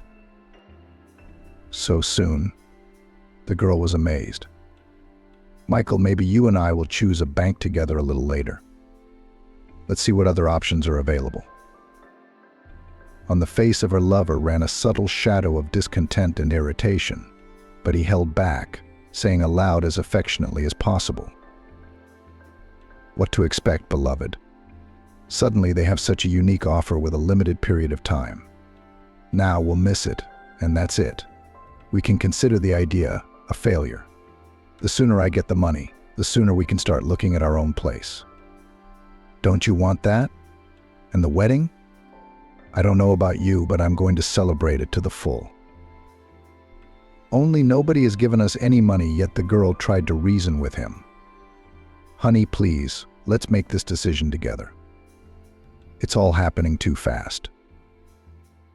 Michael was increasingly difficult to contain his irritation, so he came to the girl and hugged her by the shoulders so hard that Bella involuntarily shrieked. It seemed to her that Michael's usually so gentle fingers suddenly turned into steel pincers. Ow, it hurts, Michael. What are you doing? The girl shrieked at him in surprise. I'm sorry, he immediately released her. It's just that I'm so nervous about this whole loan thing. I want to realize all our dreams as soon as possible. I understand, my love. Bella nodded. I just want everything to go right, to be sure that this bank is reliable. Michael made a resentful face and lifted his chin. Well, if you don't trust my lawyer friend, then. Remember, you were the first one to talk about trust. The girl finally sighed and agreed. All right, let's follow your intuition. Wait for me a minute. I'll just change. Half an hour later, they were on their way to the bank branch, where, having shown the specialist all the necessary documents and waiting for the decision of the commission, Michael received his loan, and Bella became his guarantor, offering as collateral his flat. As soon as Michael's account was the coveted amount, the young man immediately began to tell Isabella about his grandiose plans. According to his assumptions, they will have to close the loan in just 6 months, if the idea, which he has been hatching for years, will be a success among his fellow investors. I've made some connections while working in this stupid office Michael shared with his beloved, and a couple of investors have even agreed to listen to my proposals. Only for this I will have to leave the city for a while, purely for work issues related to production. Michael continued to share his plans. Wait, you mean you're leaving? Isabella looked at him in surprise. But why? You don't have a concrete plan for what you plan to do yet. The business you told me about, of course, looks very tempting. But Michael, the guy, rolled his eyes theatrically. No way, please. How many times do you have to pull me every time? Tell me, don't you believe me?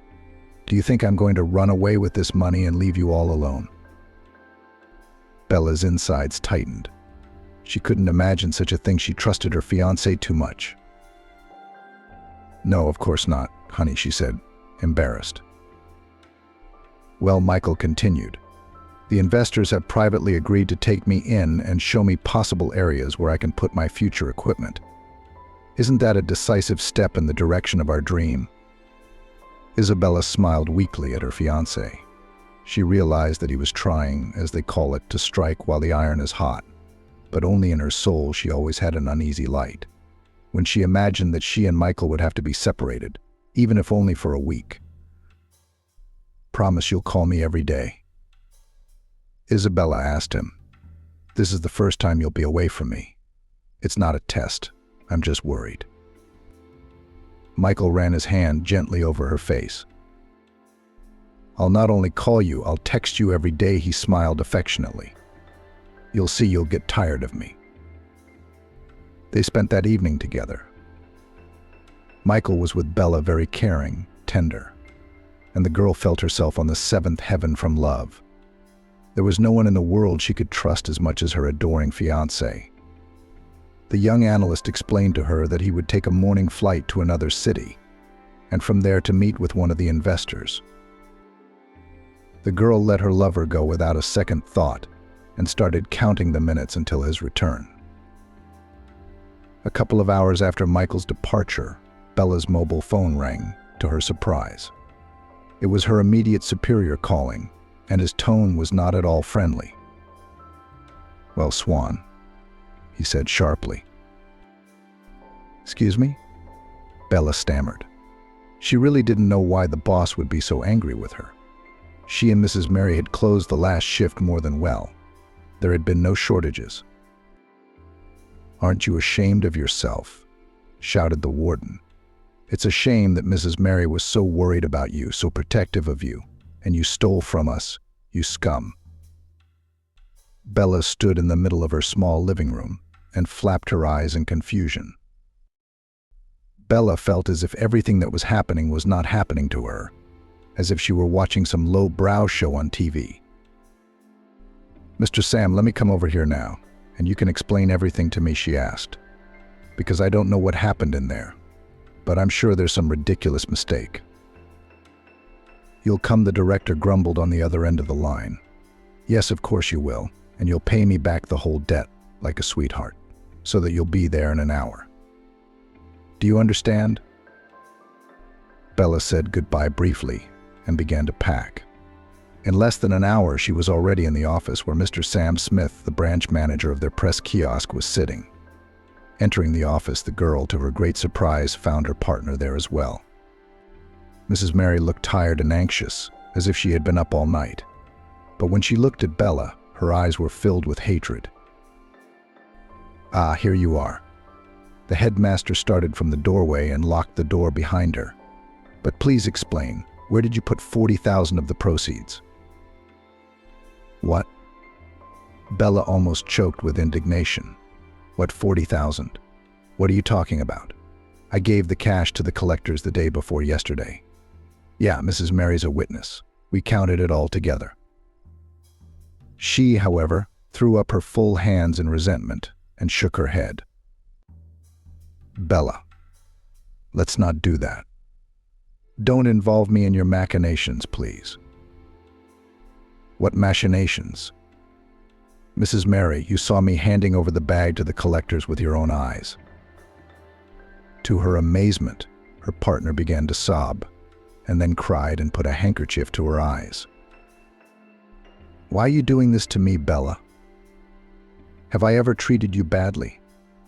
I'm a grown-up woman. You might say I'm in my 5th decade. Am I going to lie to Mr. Sam? I didn't see that amount of money packed in that bag. That's a fact. What you put in that bag, I have no idea." Mrs. Mary continued to sob. Bella didn't know what to say for herself. There were no cameras in that kiosk. The boss himself had been greedy. He hadn't spent any money on installing them, relying on the honesty of his female employees. And now it turns out Bella was accused of stealing. "Don't you have anything to say to that, Bella?" Mr. Sam asked her, suppressing the anger in his voice. "I trusted you so much. I mean, you've been with us since you were 19. You're like family. And now this betrayal. You live and learn. You can't trust anyone in this world. No one." Bella could barely suppress the urge to cry right here in the office of her boss. She really truly loved this job. After graduating from school, when it turned out that her mother was ill, the girl did not waste time on education and immediately got a job at this kiosk. They paid here correctly every fortnight. And only this money allowed Bella's family to stay afloat at a time when her mother could not physically work as a cleaner in the local school. "Mr. Sam, I swear to you that I had nothing to do with stealing that money," Bella repeated stubbornly. And then out of the corner of her eye, she saw Mrs. Mary grinning into her handkerchief. Bella realized that she had been set up. "So you don't want to give me that money back, do you?" The boss reached for the receiver of the old telephone. "All right, Bella. Then let the police deal with you. After all, you're neither my daughter nor my niece to mess with." "Wait a minute, Mr. Sam," Bella exclaimed in despair. "But let me work the money off if you like. Take all my wages for the next 2 months, but don't call the police." However, the boss only shook his head negatively. "No, there's no way I can allow someone like you to work in my kiosk. Money, of course, from your salary deducted, but so be it. Take pity on you, foolish. But don't go on the next shift. You're fired." At that moment, the girl thought she'd gone deaf. Fired? How could she be fired? She'd worked at Rospechat for so many years. The whole kiosk and every newspaper in it was like her own. However, choosing between dismissal and forfeiture of 2 months' wages or prison, Bella chose the latter. When she and Mrs. Mary left the office, the girl turned to her former partner. "Why did you do this to me, Mrs. Mary? What have I done to offend you so?" The woman squinted angrily, but a victorious smile played on her lips. You shouldn't have been always happy and cheerful, as if you didn't work in a kiosk, but every day as if you were going out on holiday. You should be more modest, child." And then the partner contemptuously looked at the girl from head to toe. "All those workplace affairs you're having. I've always disliked them. Look at that redhead showing off. No face, no skin. All those suitors chasing after her. No, just a little bit at a time. Maybe life will teach you that you should conduct your affairs modestly and not poison others with your happiness." Bella stood dumbfounded, looking at Mrs. Mary. She had expected anything but this. "So you were jealous of her, were you?" she asked, tears streaming from her own eyes. "Out of ordinary female jealousy?" Mrs. Mary just waved her hand, saying, "Don't be dramatic," and then she added, "You can't prove anything anyway. And I need that money more. I've wanted to go on holiday to the sea for a long time, but I couldn't get the money I needed." "Be glad you got off so lightly, you fool," said Mrs. Mary. "I've been working in shops for years. A mouse like you would be a piece of cake to deal with." With these words, Mrs. Mary looked round, and making sure that no one could hear them, walked quietly and leisurely away in the direction of the exit. She felt as if she had really just been dumped in the mud.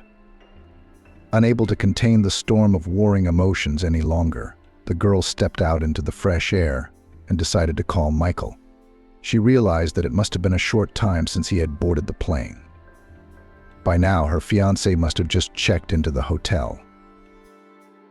But she could not wait any longer, and, having dialed the cherished number, she was ready to hear her dear and beloved voice, when suddenly, instead of her fiancé, she was answered by the operator's dry mechanical answering machine. "The subscriber is switched off or is out of the network coverage area." Isabella Swan glanced at her wristwatch and frowned. By all plans, Michael should have landed by now. An uneasy feeling crept into her heart. Had something happened to the plane? Bella remembered what Michael had said about his flight and called the airport. And when a polite employee explained to her that the flight she was asking about did not exist, Isabella, having lost her balance abruptly, fell to the floor without feelings. When Bella regained consciousness, no one was around. Luckily, she hadn't been lying there long, so at least she hadn't been cleaned out. But who was she kidding? She'd been cheated, it seemed. In one of the most sneaky and lowly ways possible, they had invaded her trust to help her apply for a loan. The girl found it hard to believe that Michael could run away with the money, depriving her of essentially everything. There was nothing to pay the interest to the bank. She had no job.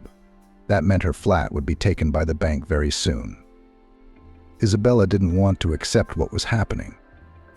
It seemed that her whole life, which had been going well, was shattering like a crystal vase that had fallen to the floor. The girl, for the next few days, without ceasing, called Michael, but each time she answered the operator, claiming that the number of her fiancé out of network. Most likely, Michael has just thrown out the SIM card and now happily hiding somewhere with a few $1,000,000, which so successfully divorced the poor girl. For Bella, however, remained a mystery, whether the cunning analyst really saved her then from the bandits or it was all a carefully thought-out plan.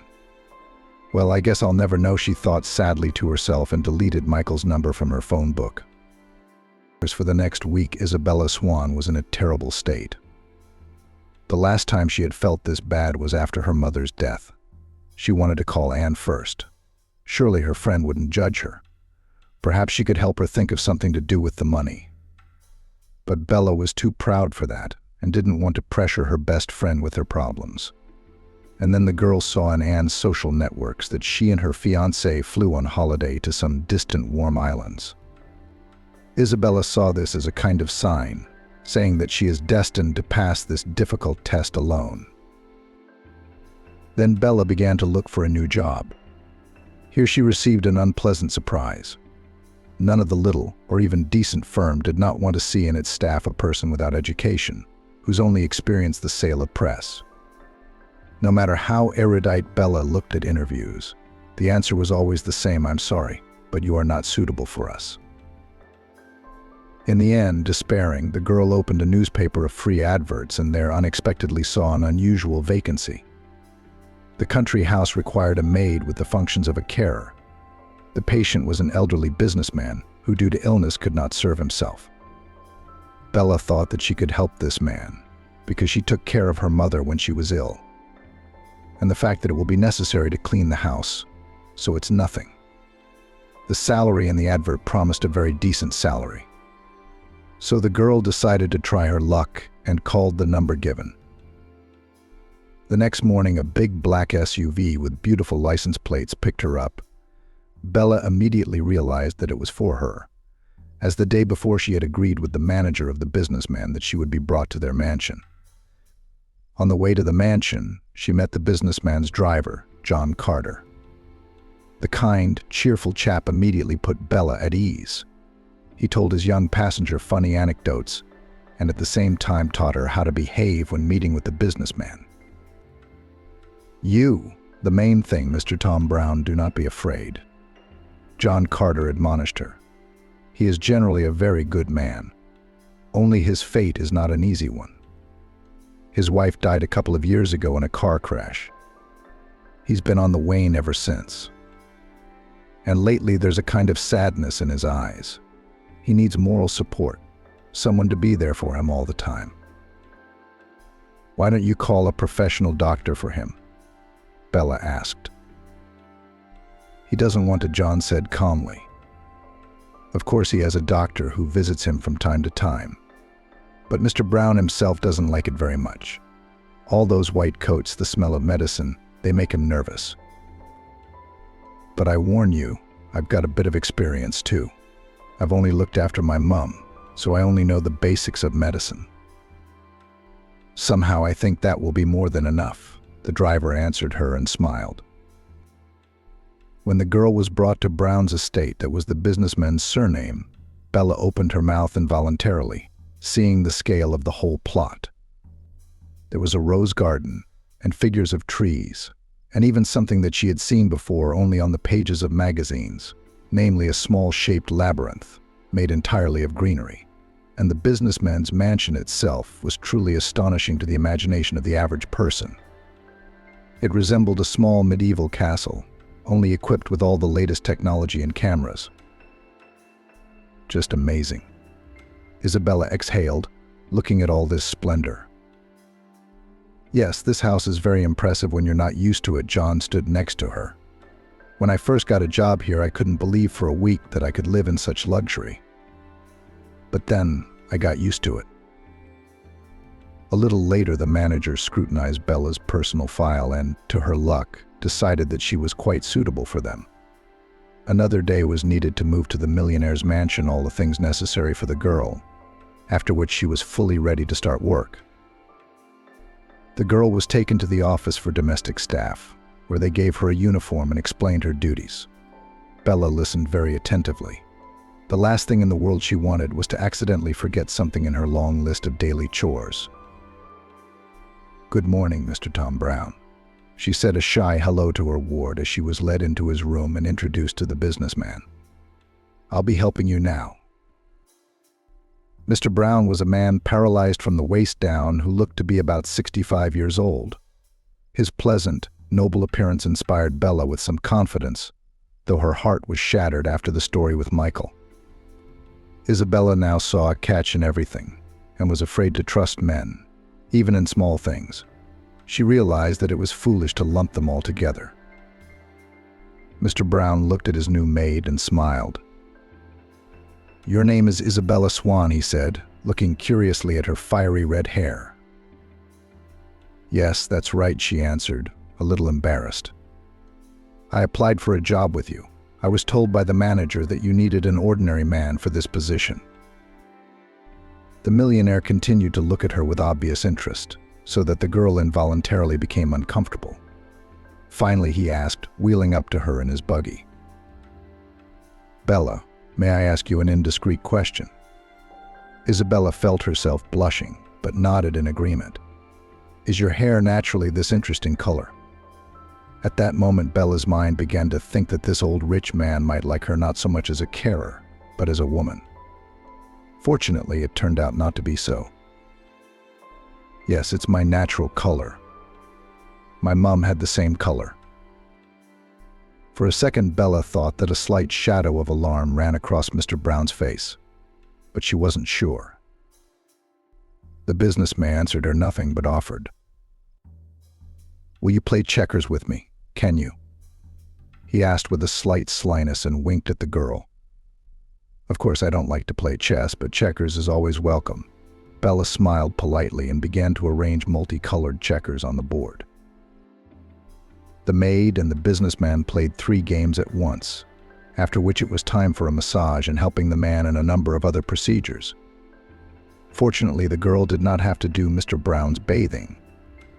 The businessman had a special person from among the domestic servants for this purpose. When all the procedures were finished and Mr. Brown lay down to rest, Isabella decided to tidy up the room. She gathered some things and was about to wipe down the bookcase, when suddenly a loud female voice came from downstairs. "Where's Daddy?" "What do you mean he's sleeping? This is actually my parents' house. I can come when I want. You shouldn't have come," Isabella heard a few minutes later. A strikingly beautiful young woman burst into the room like a whirlwind. It seemed to Bella that before her stood a real supermodel, which she as a child so fond of looking at for hours on the pages of old library magazines. "Daddy, I'm home." "Oh, who the hell are you?" she asked Isabella rudely, and looked her over from head to toe with a frankly snobbish, contemptuous look. "Caroline, calm down. This is my new maid," said Mr. Brown in a hoarse voice. "Isabella, please meet my daughter Caroline." "How do you do?" said the girl, her voice trembling with excitement. But Caroline only turned away, throwing her through her teeth, dismissed. Isabella did not immediately realize that the rich woman was addressing her, but when she looked at her over her shoulder, she quickly left the room. She could still hear Caroline snorting unpleasantly at the door when she was distracted by Mrs. Emma telling her that dinner for the domestic staff was ready, and everyone was already gathering in the staff kitchen. A couple of hours later, when Isabella re-entered Mr. Brown's room, she thought the man looked somehow too pale. "Mr. Brown, what's the matter? Are you ill?" Bella asked excitedly and cautiously approached his bed. The man was silent in reply. Something incomprehensible flashed in his gaze. Bella thought that there was something wrong with his heart. She took his blood pressure just in case, and when she saw that the numbers on the display were very high, she rushed out of the room and downstairs. "John. Mrs. Emma. Somebody. Help," she called out. "What's the matter?" asked the butler, followed by the housekeeper. "Mr. Brown's not well. His blood pressure's off the scale. His heartbeat too," said Bella. "Oh God, not that," Mrs. Emma spluttered. "He's having another attack. John, I'll call a doctor. You drive up to the gates of the village. Show the paramedics the way so they can get here quicker. Don't leave your master until the paramedics arrive. Do everything you can to keep him unconscious." Bella nodded and ran back out. When she ran out into the room, she saw that the businessman's skin was already beginning to take on an unhealthy color. In addition, he was shaking as if he'd been electrocuted. Isabella took some ammonia to his nose and put a soft, double-folded handkerchief in his mouth so that the man would not bite his tongue in a fit. God forbid. The girl pinned him to the bed with her hands as hard as she could. 10 minutes later, an ambulance arrived at the millionaire's mansion. The man was promptly relieved of the seizure, and the doctor, looking at Bella, only sadly shook his head. "The attacks have been getting more frequent lately," he said. "We'd like to take Mr. Tom Brown to the hospital, but he's absolutely against it. Stubborn. We've controlled the seizure and given him sleeping pills, so he'll sleep for a few hours. After that, hopefully he'll feel better. It's good that you were there for him. At times like this, it's important to have someone who cares and knows a little first aid." "What is his illness?" the girl ventured to ask. "We're not sure ourselves," said the doctor uncertainly. "At first we thought it was epilepsy. Seizures damaged the cerebral cortex, hence the paralysis of the limbs. But now it's too ambiguous to be certain. It could very well be a tumor that we have no way of locating." "So the prognosis is not good at all?" Isabella asked sadly. "I'm afraid that's something I can only discuss with family members." "You are just his carer," replied the doctor, looking sadly at the millionaire. "I think we should all prepare for the worst soon." After the doctors left, Mr. Tom Brown's face regained its natural blush and color. Isabella decided to see which of his prescribed medicines the man had taken last. It might well be that Mr. Brown had an intolerance to one or more of the components of a particular drug, and then much would be clearer. In the process of checking the prescription, she found a strange blue jar at the bottom of the chest of drawers without any identifying marks. There was nothing like it on the list, and it seemed a little suspicious to Bella. She opened the lid and looked inside. At the bottom were several bright red pills, the purpose of which remained a mystery to the girl. Bella asked the housekeeper, Mrs. Emma, about the drugs, but she couldn't give her a clear answer, saying that all lists are strictly controlled by Brown's doctor and his daughter. The medicines are very expensive, so Caroline regularly brings her father everything he needs from the list herself. Isabella, being a kind but fair-minded person by nature, was determined to find out what this medicine was all about. While Mr. Tom Brown was unconscious, the girl read to him classical works of Russian literature, Pushkin's poems, and something from Spanish drama. The man had been asleep for over 10 hours. While putting another volume on the shelf, Bella accidentally elbowed some green book, and it fell to the floor and opened in the middle. Clumsy, she scolded herself, picking up the book. But then she noticed something that made her squat down and fall forward on her knees. An old photograph the size of a small postcard had fallen out of the book. Isabella picked it up and turned it over. At the same moment, the world around her shook, and her eyes darkened sharply. "Mum," Isabella whispered, looking at the photo. The picture was indeed Bella's mother, only very young and beautiful. Isabella recognized the photo immediately, for she had a small silver pendant in the shape of a heart hanging from her chest. One half of it opened if the pendant was pressed lightly.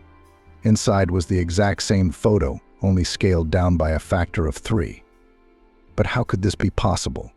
Bella asked herself, shifting her gaze from her own photograph to the one she had found in the book. The maid decided not to ask the businessman anything for the time being, as he was already having a hard time.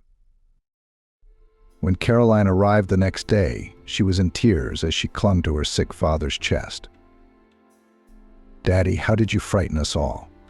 She spoke in what seemed to be a deliberately loud and false voice. It seemed to be done so that everyone in the house could hear her lamentations. "Come on," Mr. Tom Brown patted her on the back. He had regained consciousness and was beginning to talk and move around in his wheelchair again. "Tell me how your new fiancé is doing. When are you going to introduce him to me?" Caroline smiled so broadly that it looked as if her cheekbones were about to collapse. A little later, she answered, "It's so sweet that you're interested in everything that's going on in my life. Soon my beloved and I will surely come here together to ask for your blessing. But you get well first, because I pay such a lot of money to these idlers, and they bring you to a new attack." At the last words, Caroline looked at Bella and John Carter, who were standing there, with such an angry look that it seemed that the beauty had one wish in her heart, that Bella and the businessman's driver would turn to dust right here, right in front of her eyes. "So these fellows, on the contrary, did their best to save my life," said Mr. Tom Brown. "Especially Isabella, a very good girl. Don't scold her." Caroline gave Bella a look of pure fury. Then she kissed her father on the forehead and said, as if nothing had happened, "All right, let them live for now. Dad, I'll go then, because I have to go to our office, some things with your partners to solve. You don't mind, do you?" On the face of the millionaire blossomed a benign smile. Don't worry, sweetheart. I'm just happy that my business has such a worthy successor. Tell Mr. Harper not to rush into another deal. We'll have to see how those Chinese behave. Mr. Tom Brown and his daughter Caroline discussed some business matters, after which Caroline sailed past Bella like a swan across the surface of a night lake, leaving the room. The maid, however, was determined and slipped after the beauty into the corridor. "Wait, please, Caroline," she asked the girl. She stopped half-stepping and turned slowly to Isabella Swan. "Are you talking to me?" she asked, stretching her vowels. "I think you're the only one here. I was checking your father's medication the other day, and I found a strange vial, blue in color, with no labels or inscriptions. It had red pills inside." "So?" The heiress raised her head. "Do you know what kind of medicine it is? It just wasn't on the list. And I think Mr. Tom Brown is allergic maybe to some drug." "No, that's out of the question," Caroline exclaimed and flung her finest silk scarf over her shoulder defiantly. "I personally buy all my dad's medication. And what you're describing are, just so you know, very expensive vitamins from Germany.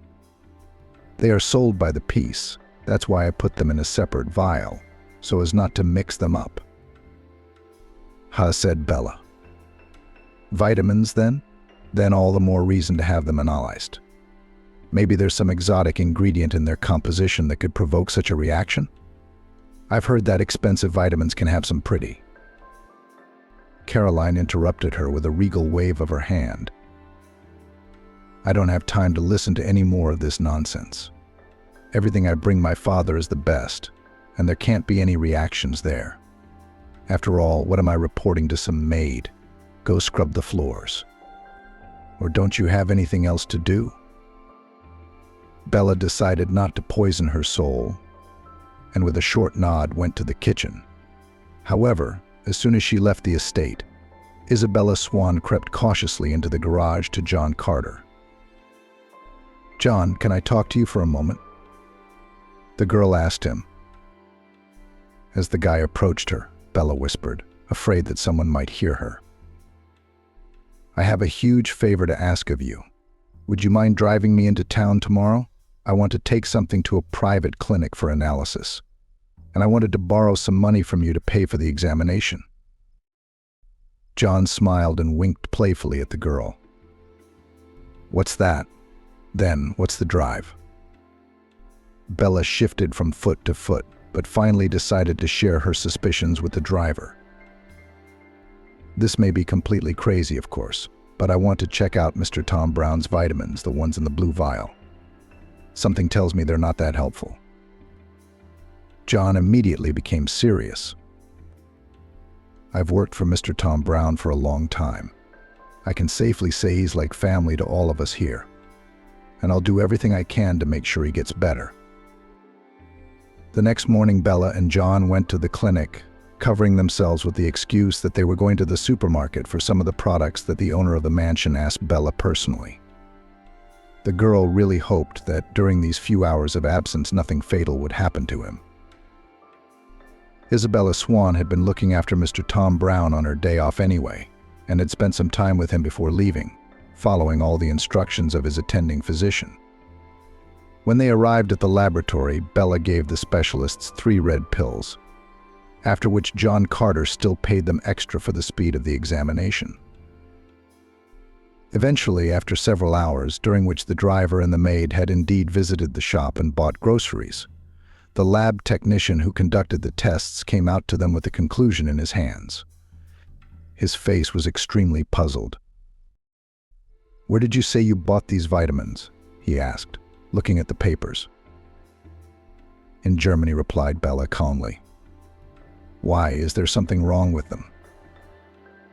The medic's face darkened in an instant. "If in Germany patients are prescribed heavy psychotropic drugs as vitamins without a prescription, then I think it's time for me to leave medicine. It is absolutely forbidden for a normal, healthy person to take such a cocktail." "Are you serious?" John couldn't help himself. "So you mean that it's not even additives?"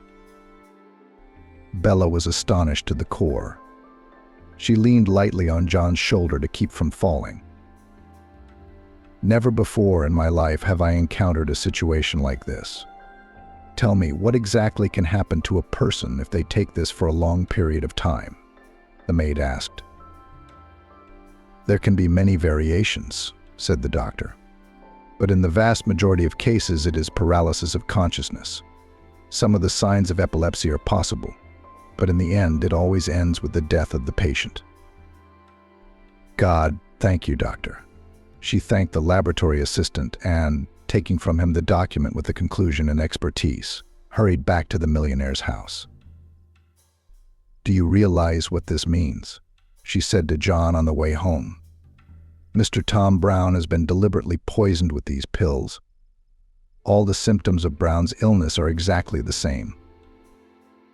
The driver looked worried, as did the maid. But there was a look of doubt on his face. It is, of course, astonishing, but just. Who would want to do such a thing? I tell you, everyone in the house is very fond of the master. I think the answer is obvious. Caroline buys all the drugs. Besides, she's admitted to me herself that she thinks those awful things are vitamins. She also lied to me about Germany. I don't quite understand why a daughter would poison her own father. Then John couldn't take it any longer and pulled over. Parked on the curb. Bella. There really is something to this. Caroline, she's not related to Mr. Tom Brown. Brown married her mother when she had a child. That was Caroline, only 5 years old at the time. So Mr. Tom Brown adopted her.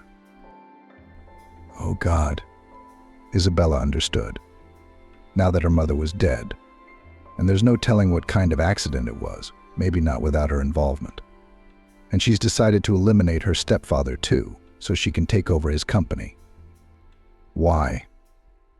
I mean, she's already running the place pretty well. We must inform the owner as soon as possible. The young driver nodded and started the engine. God forbid she should realize that you suspect something. She's a very cunning woman. When they reached the mansion, it was discovered that Mr. Tom Brown had had another attack. And a couple of hours before, his favorite stepdaughter had been in the house again. The doctor who examined the businessman came to a disappointing conclusion. I'm afraid our Mr. Tom Brown won't survive another one of these attacks. And there won't be any more, said Isabella resolutely, taking out the vial and showing it and the report to the doctor. This was the cause of Mr. Brown's illness. Mr. Tom Brown will recover if he is not given these substances. The doctor looked at the pills in amazement and then read the report. But that's a drastic change. We need to call the police. We don't have enough evidence, said Bella. And we can't disturb Mr. Tom Brown now. But there are other ways of approaching it. A few hours later, Mrs. Emma, the housekeeper, rang and, unable to hold back her tears, asked Caroline to come. Caroline, please come right away at once. Not a minute. Your father is dying. Yes, he is. He's been sick again. The doctor said it's over. Caroline rushed in almost lightning fast and entered the house with a stride as sure and firm as a true mistress might enter a mansion. Where is father? What is the matter with him? Said the beautiful heiress menacingly. John then very politely escorted her to Mr. Tom Brown's room. He was lying unconscious under a drip, but he looked quite weak. The very life seemed to be draining out of him. Leave us alone. Caroline angrily ordered John, then slammed the door of the room right in front of the driver's nose. Father? Caroline spoke softly as she approached the dying businessman's bedside. Really? Have you finally deigned to leave this world and spare me and your business from your perpetual grousing? The pretty girl took a chair and sat down next to her stepfather. A gloating smile blossomed on her face. God, who knew how long I've waited for this. I can't believe how happy I am. I was starting to worry. Why aren't my pills helping you finally get off your feet? Turns out all you had to do was wait a little longer. Well, you'll go feed the worms, just like my mom, who never had enough money. And me. I'll finally get down to the real business and make our company, no, sorry, father, my company proud of the whole country. No exaggeration. At this heartbreaking moment, the door of the room opened and a police investigator appeared on the doorstep with an open crust. "Who are you?" Caroline exclaimed. "What do you think you're doing?" The investigator walked unceremoniously up to the young woman and with a loud snap, handcuffed her wrists. "Now, if anyone will recognize you, it will be your cellmates," the policeman said with a smile. "Major Wilson, Detective Squad." "How dare you?" She was indignant. "I was saying goodbye to my terminally ill father. You disrupted our last meeting. How despicable. That you tried to poison the man who gave you absolutely everything in this life," Bella said sternly, following John and the housekeeper into the businessman's bedroom. "Fortunately, we were able to save Mr. Tom Brown from your monstrous pills. He's asleep now. But as soon as you are where you belong, namely in prison, your foster father will be immediately transferred to the best clinic where he will be properly cared for, and where you won't get to him," John threatened her with his fist. "God, I'm glad Mr. Tom Brown didn't hear any of that," Mrs. Emma said quietly, and put her handkerchief to her eyes, which were already full of tears. "It was so good that it was all over at last. Yes, the most important thing is that he is safe now." Bella nodded, smiling at her. Mr. Brown was transferred to a private clinic, where he was immediately given all the necessary treatment to remove, or at least eliminate as much as possible, the effects of the pills that had been poisoning him, as the test showed for almost 2 years. It took a long time for the man to recover, but he was still able to return to his usual life. Although the businessman could no longer walk fully and now moved with the help of a graceful cane, he was still glad that he could move on his own. When he was told of Caroline's betrayal, the businessman remained silent for a long time, unable to utter a word. It had wounded him to the very heart. However, he was still immensely grateful to Bella and everyone else that they did not leave him to his fate, helped the elderly businessman to save the most important thing he still had, his life. In gratitude for his rescue, he helped Bella close all her debts to the bank. Bella had to tell everything, as she could have lost her flat at that point. Wealthy businessman Mr. Tom Brown connected all his connections. The millionaire calculated that Michael at that moment was abroad in Greece, and he managed to arrest him. He cheated another, this time very wealthy lady. Later it turned out that the young man for many years has been engaged in a similar dark trade. So Bella wasn't his only victim. And what was Isabella Swan's biggest offense? The guy really did plan their encounter in advance, only he thought it was Anne, the girl's rich friend. He must have got it mixed up. And then he thought the wool from the lousy sheep. Now he was waiting for a long prison term. And he will have a chance to think about how many unhappy women he deceived, and how many fates he broke. Bella continued to work at the businessman's house. She became friends with John Carter, and later their sympathy grew into something more. John was completely different from Michael. He was honest, genuine, and most importantly, he loved Isabella for who she was and didn't try to use her for any dirty purposes. As for the photographs, Isabella once plucked up the courage to ask Mr. Tom Brown, "How can it be that my picture and the picture you have in one of your books are of the same woman? Is that your mum?" The millionaire asked her in amazement, studying the photograph in his own photo. "Wasn't her name Patricia by any chance?" "That's right," she nodded. "Did you know her?" Mr. Tom Brown shuddered and sank slowly into his chair. "Is that what it was that caught my eye about you the first time we met?" he said slowly. "You look just like your mother. Especially the hair. You see, Bella, I was very fond of your mother once. No, not really. Patricia was my first and only love, the woman I wanted to spend my life with." "What happened? Why didn't you do it?" The girl asked him cautiously. Everything is simple to the point of banality, sighed the businessman. My parents were so against our marriage that they forced me to leave Patricia and go to England to study.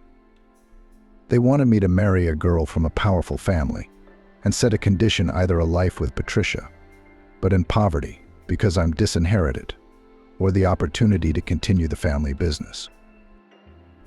And you chose the second, Bella clarified. Yes, I chose family and money, said Mr. Brown sadly. If you only knew how many times I regretted that decision. But it was too late. Your mum must have taken offense and left town for good. We lived in another state when we were kids. That's true, Bella confirmed. But then we came back. Mum had always lived very poor, and it was always hard on her. She died of cancer. She was in a lot of pain. When the millionaire looked at the girl, there was an inexpressible pain in his eyes. A few moments later, however, he suddenly asked, Bella, do you know who your father is? No, the girl answered simply. Mom never liked to talk about it. Once, however, she said that he was an unworthy man, but that's all. At that second, Bella began to understand what Mr. Brown was getting at. No, she said slowly. You don't think that? The elderly businessman fell to his knees in front of her. Bella, please let me do a paternity test. What if you're my daughter? What if my Patricia left me a blood heir? Isabella Swan, though completely confused by her feelings, still agreed. The next day they went to the clinic, where they did all the necessary tests, and a few days later the paternity of Mr. Tom Brown was confirmed. He was indeed Isabella's biological father. Apparently, when he left for England, his beloved was already pregnant, and not having time to tell the happy news to her fiancé, who left her, ran away to another city. My darling daughter, the elderly businessman hugged the girl and at the same time covered her face with kisses. How happy I am that fate has brought you to me in my old age. Daddy, Bella whispered back, unable to believe the miracle. Of course, Isabella forgave her father for the offense he had committed in his youth. Times were different then. And Mr. Tom, to some extent, was also understandable. The girl was sincerely glad that now they had found each other again, and that she had such a wonderful family after all the hardships that she had to endure because of Michael. 6 months later, Bella married John Carter. Father approved the candidacy of a young and faithful driver, in gratitude making him head of security in one of his banks. John was very happy about this. He loved Bella, and he loved Mr. Tom like his own father. And now it turned out he was his father-in-law. But isn't it a miracle, the lad thought sometimes. John honestly performs his duties and is considered one of the best employees of Mr. Brown's company. The wedding was lavish and beautiful. John and Bella spent it outdoors, surrounded by loyal friends and huge floral arches, hung with bright garlands. It was a magical wedding, which the girl remembered for the rest of her life. And 3 months later, Bella gave her husband the most desirable gift in the world, the news that she is expecting her firstborn. John, all the pregnancy, looked after his wife, as no man in the world would not do it. In any case, so thought Bella herself, taking from her loving husband another bunch of favorite grapes. After the due date, they had a wonderful baby girl, which the couple decided to call Mia. Parents are very hopeful that the grandfather will have time to see her wedding, while Mr. Tom is constantly fiddling with his granddaughter and considers her the most beautiful woman in the world after his daughter. There is still a lot of time ahead for this family, and they will enjoy every day they have on this earth.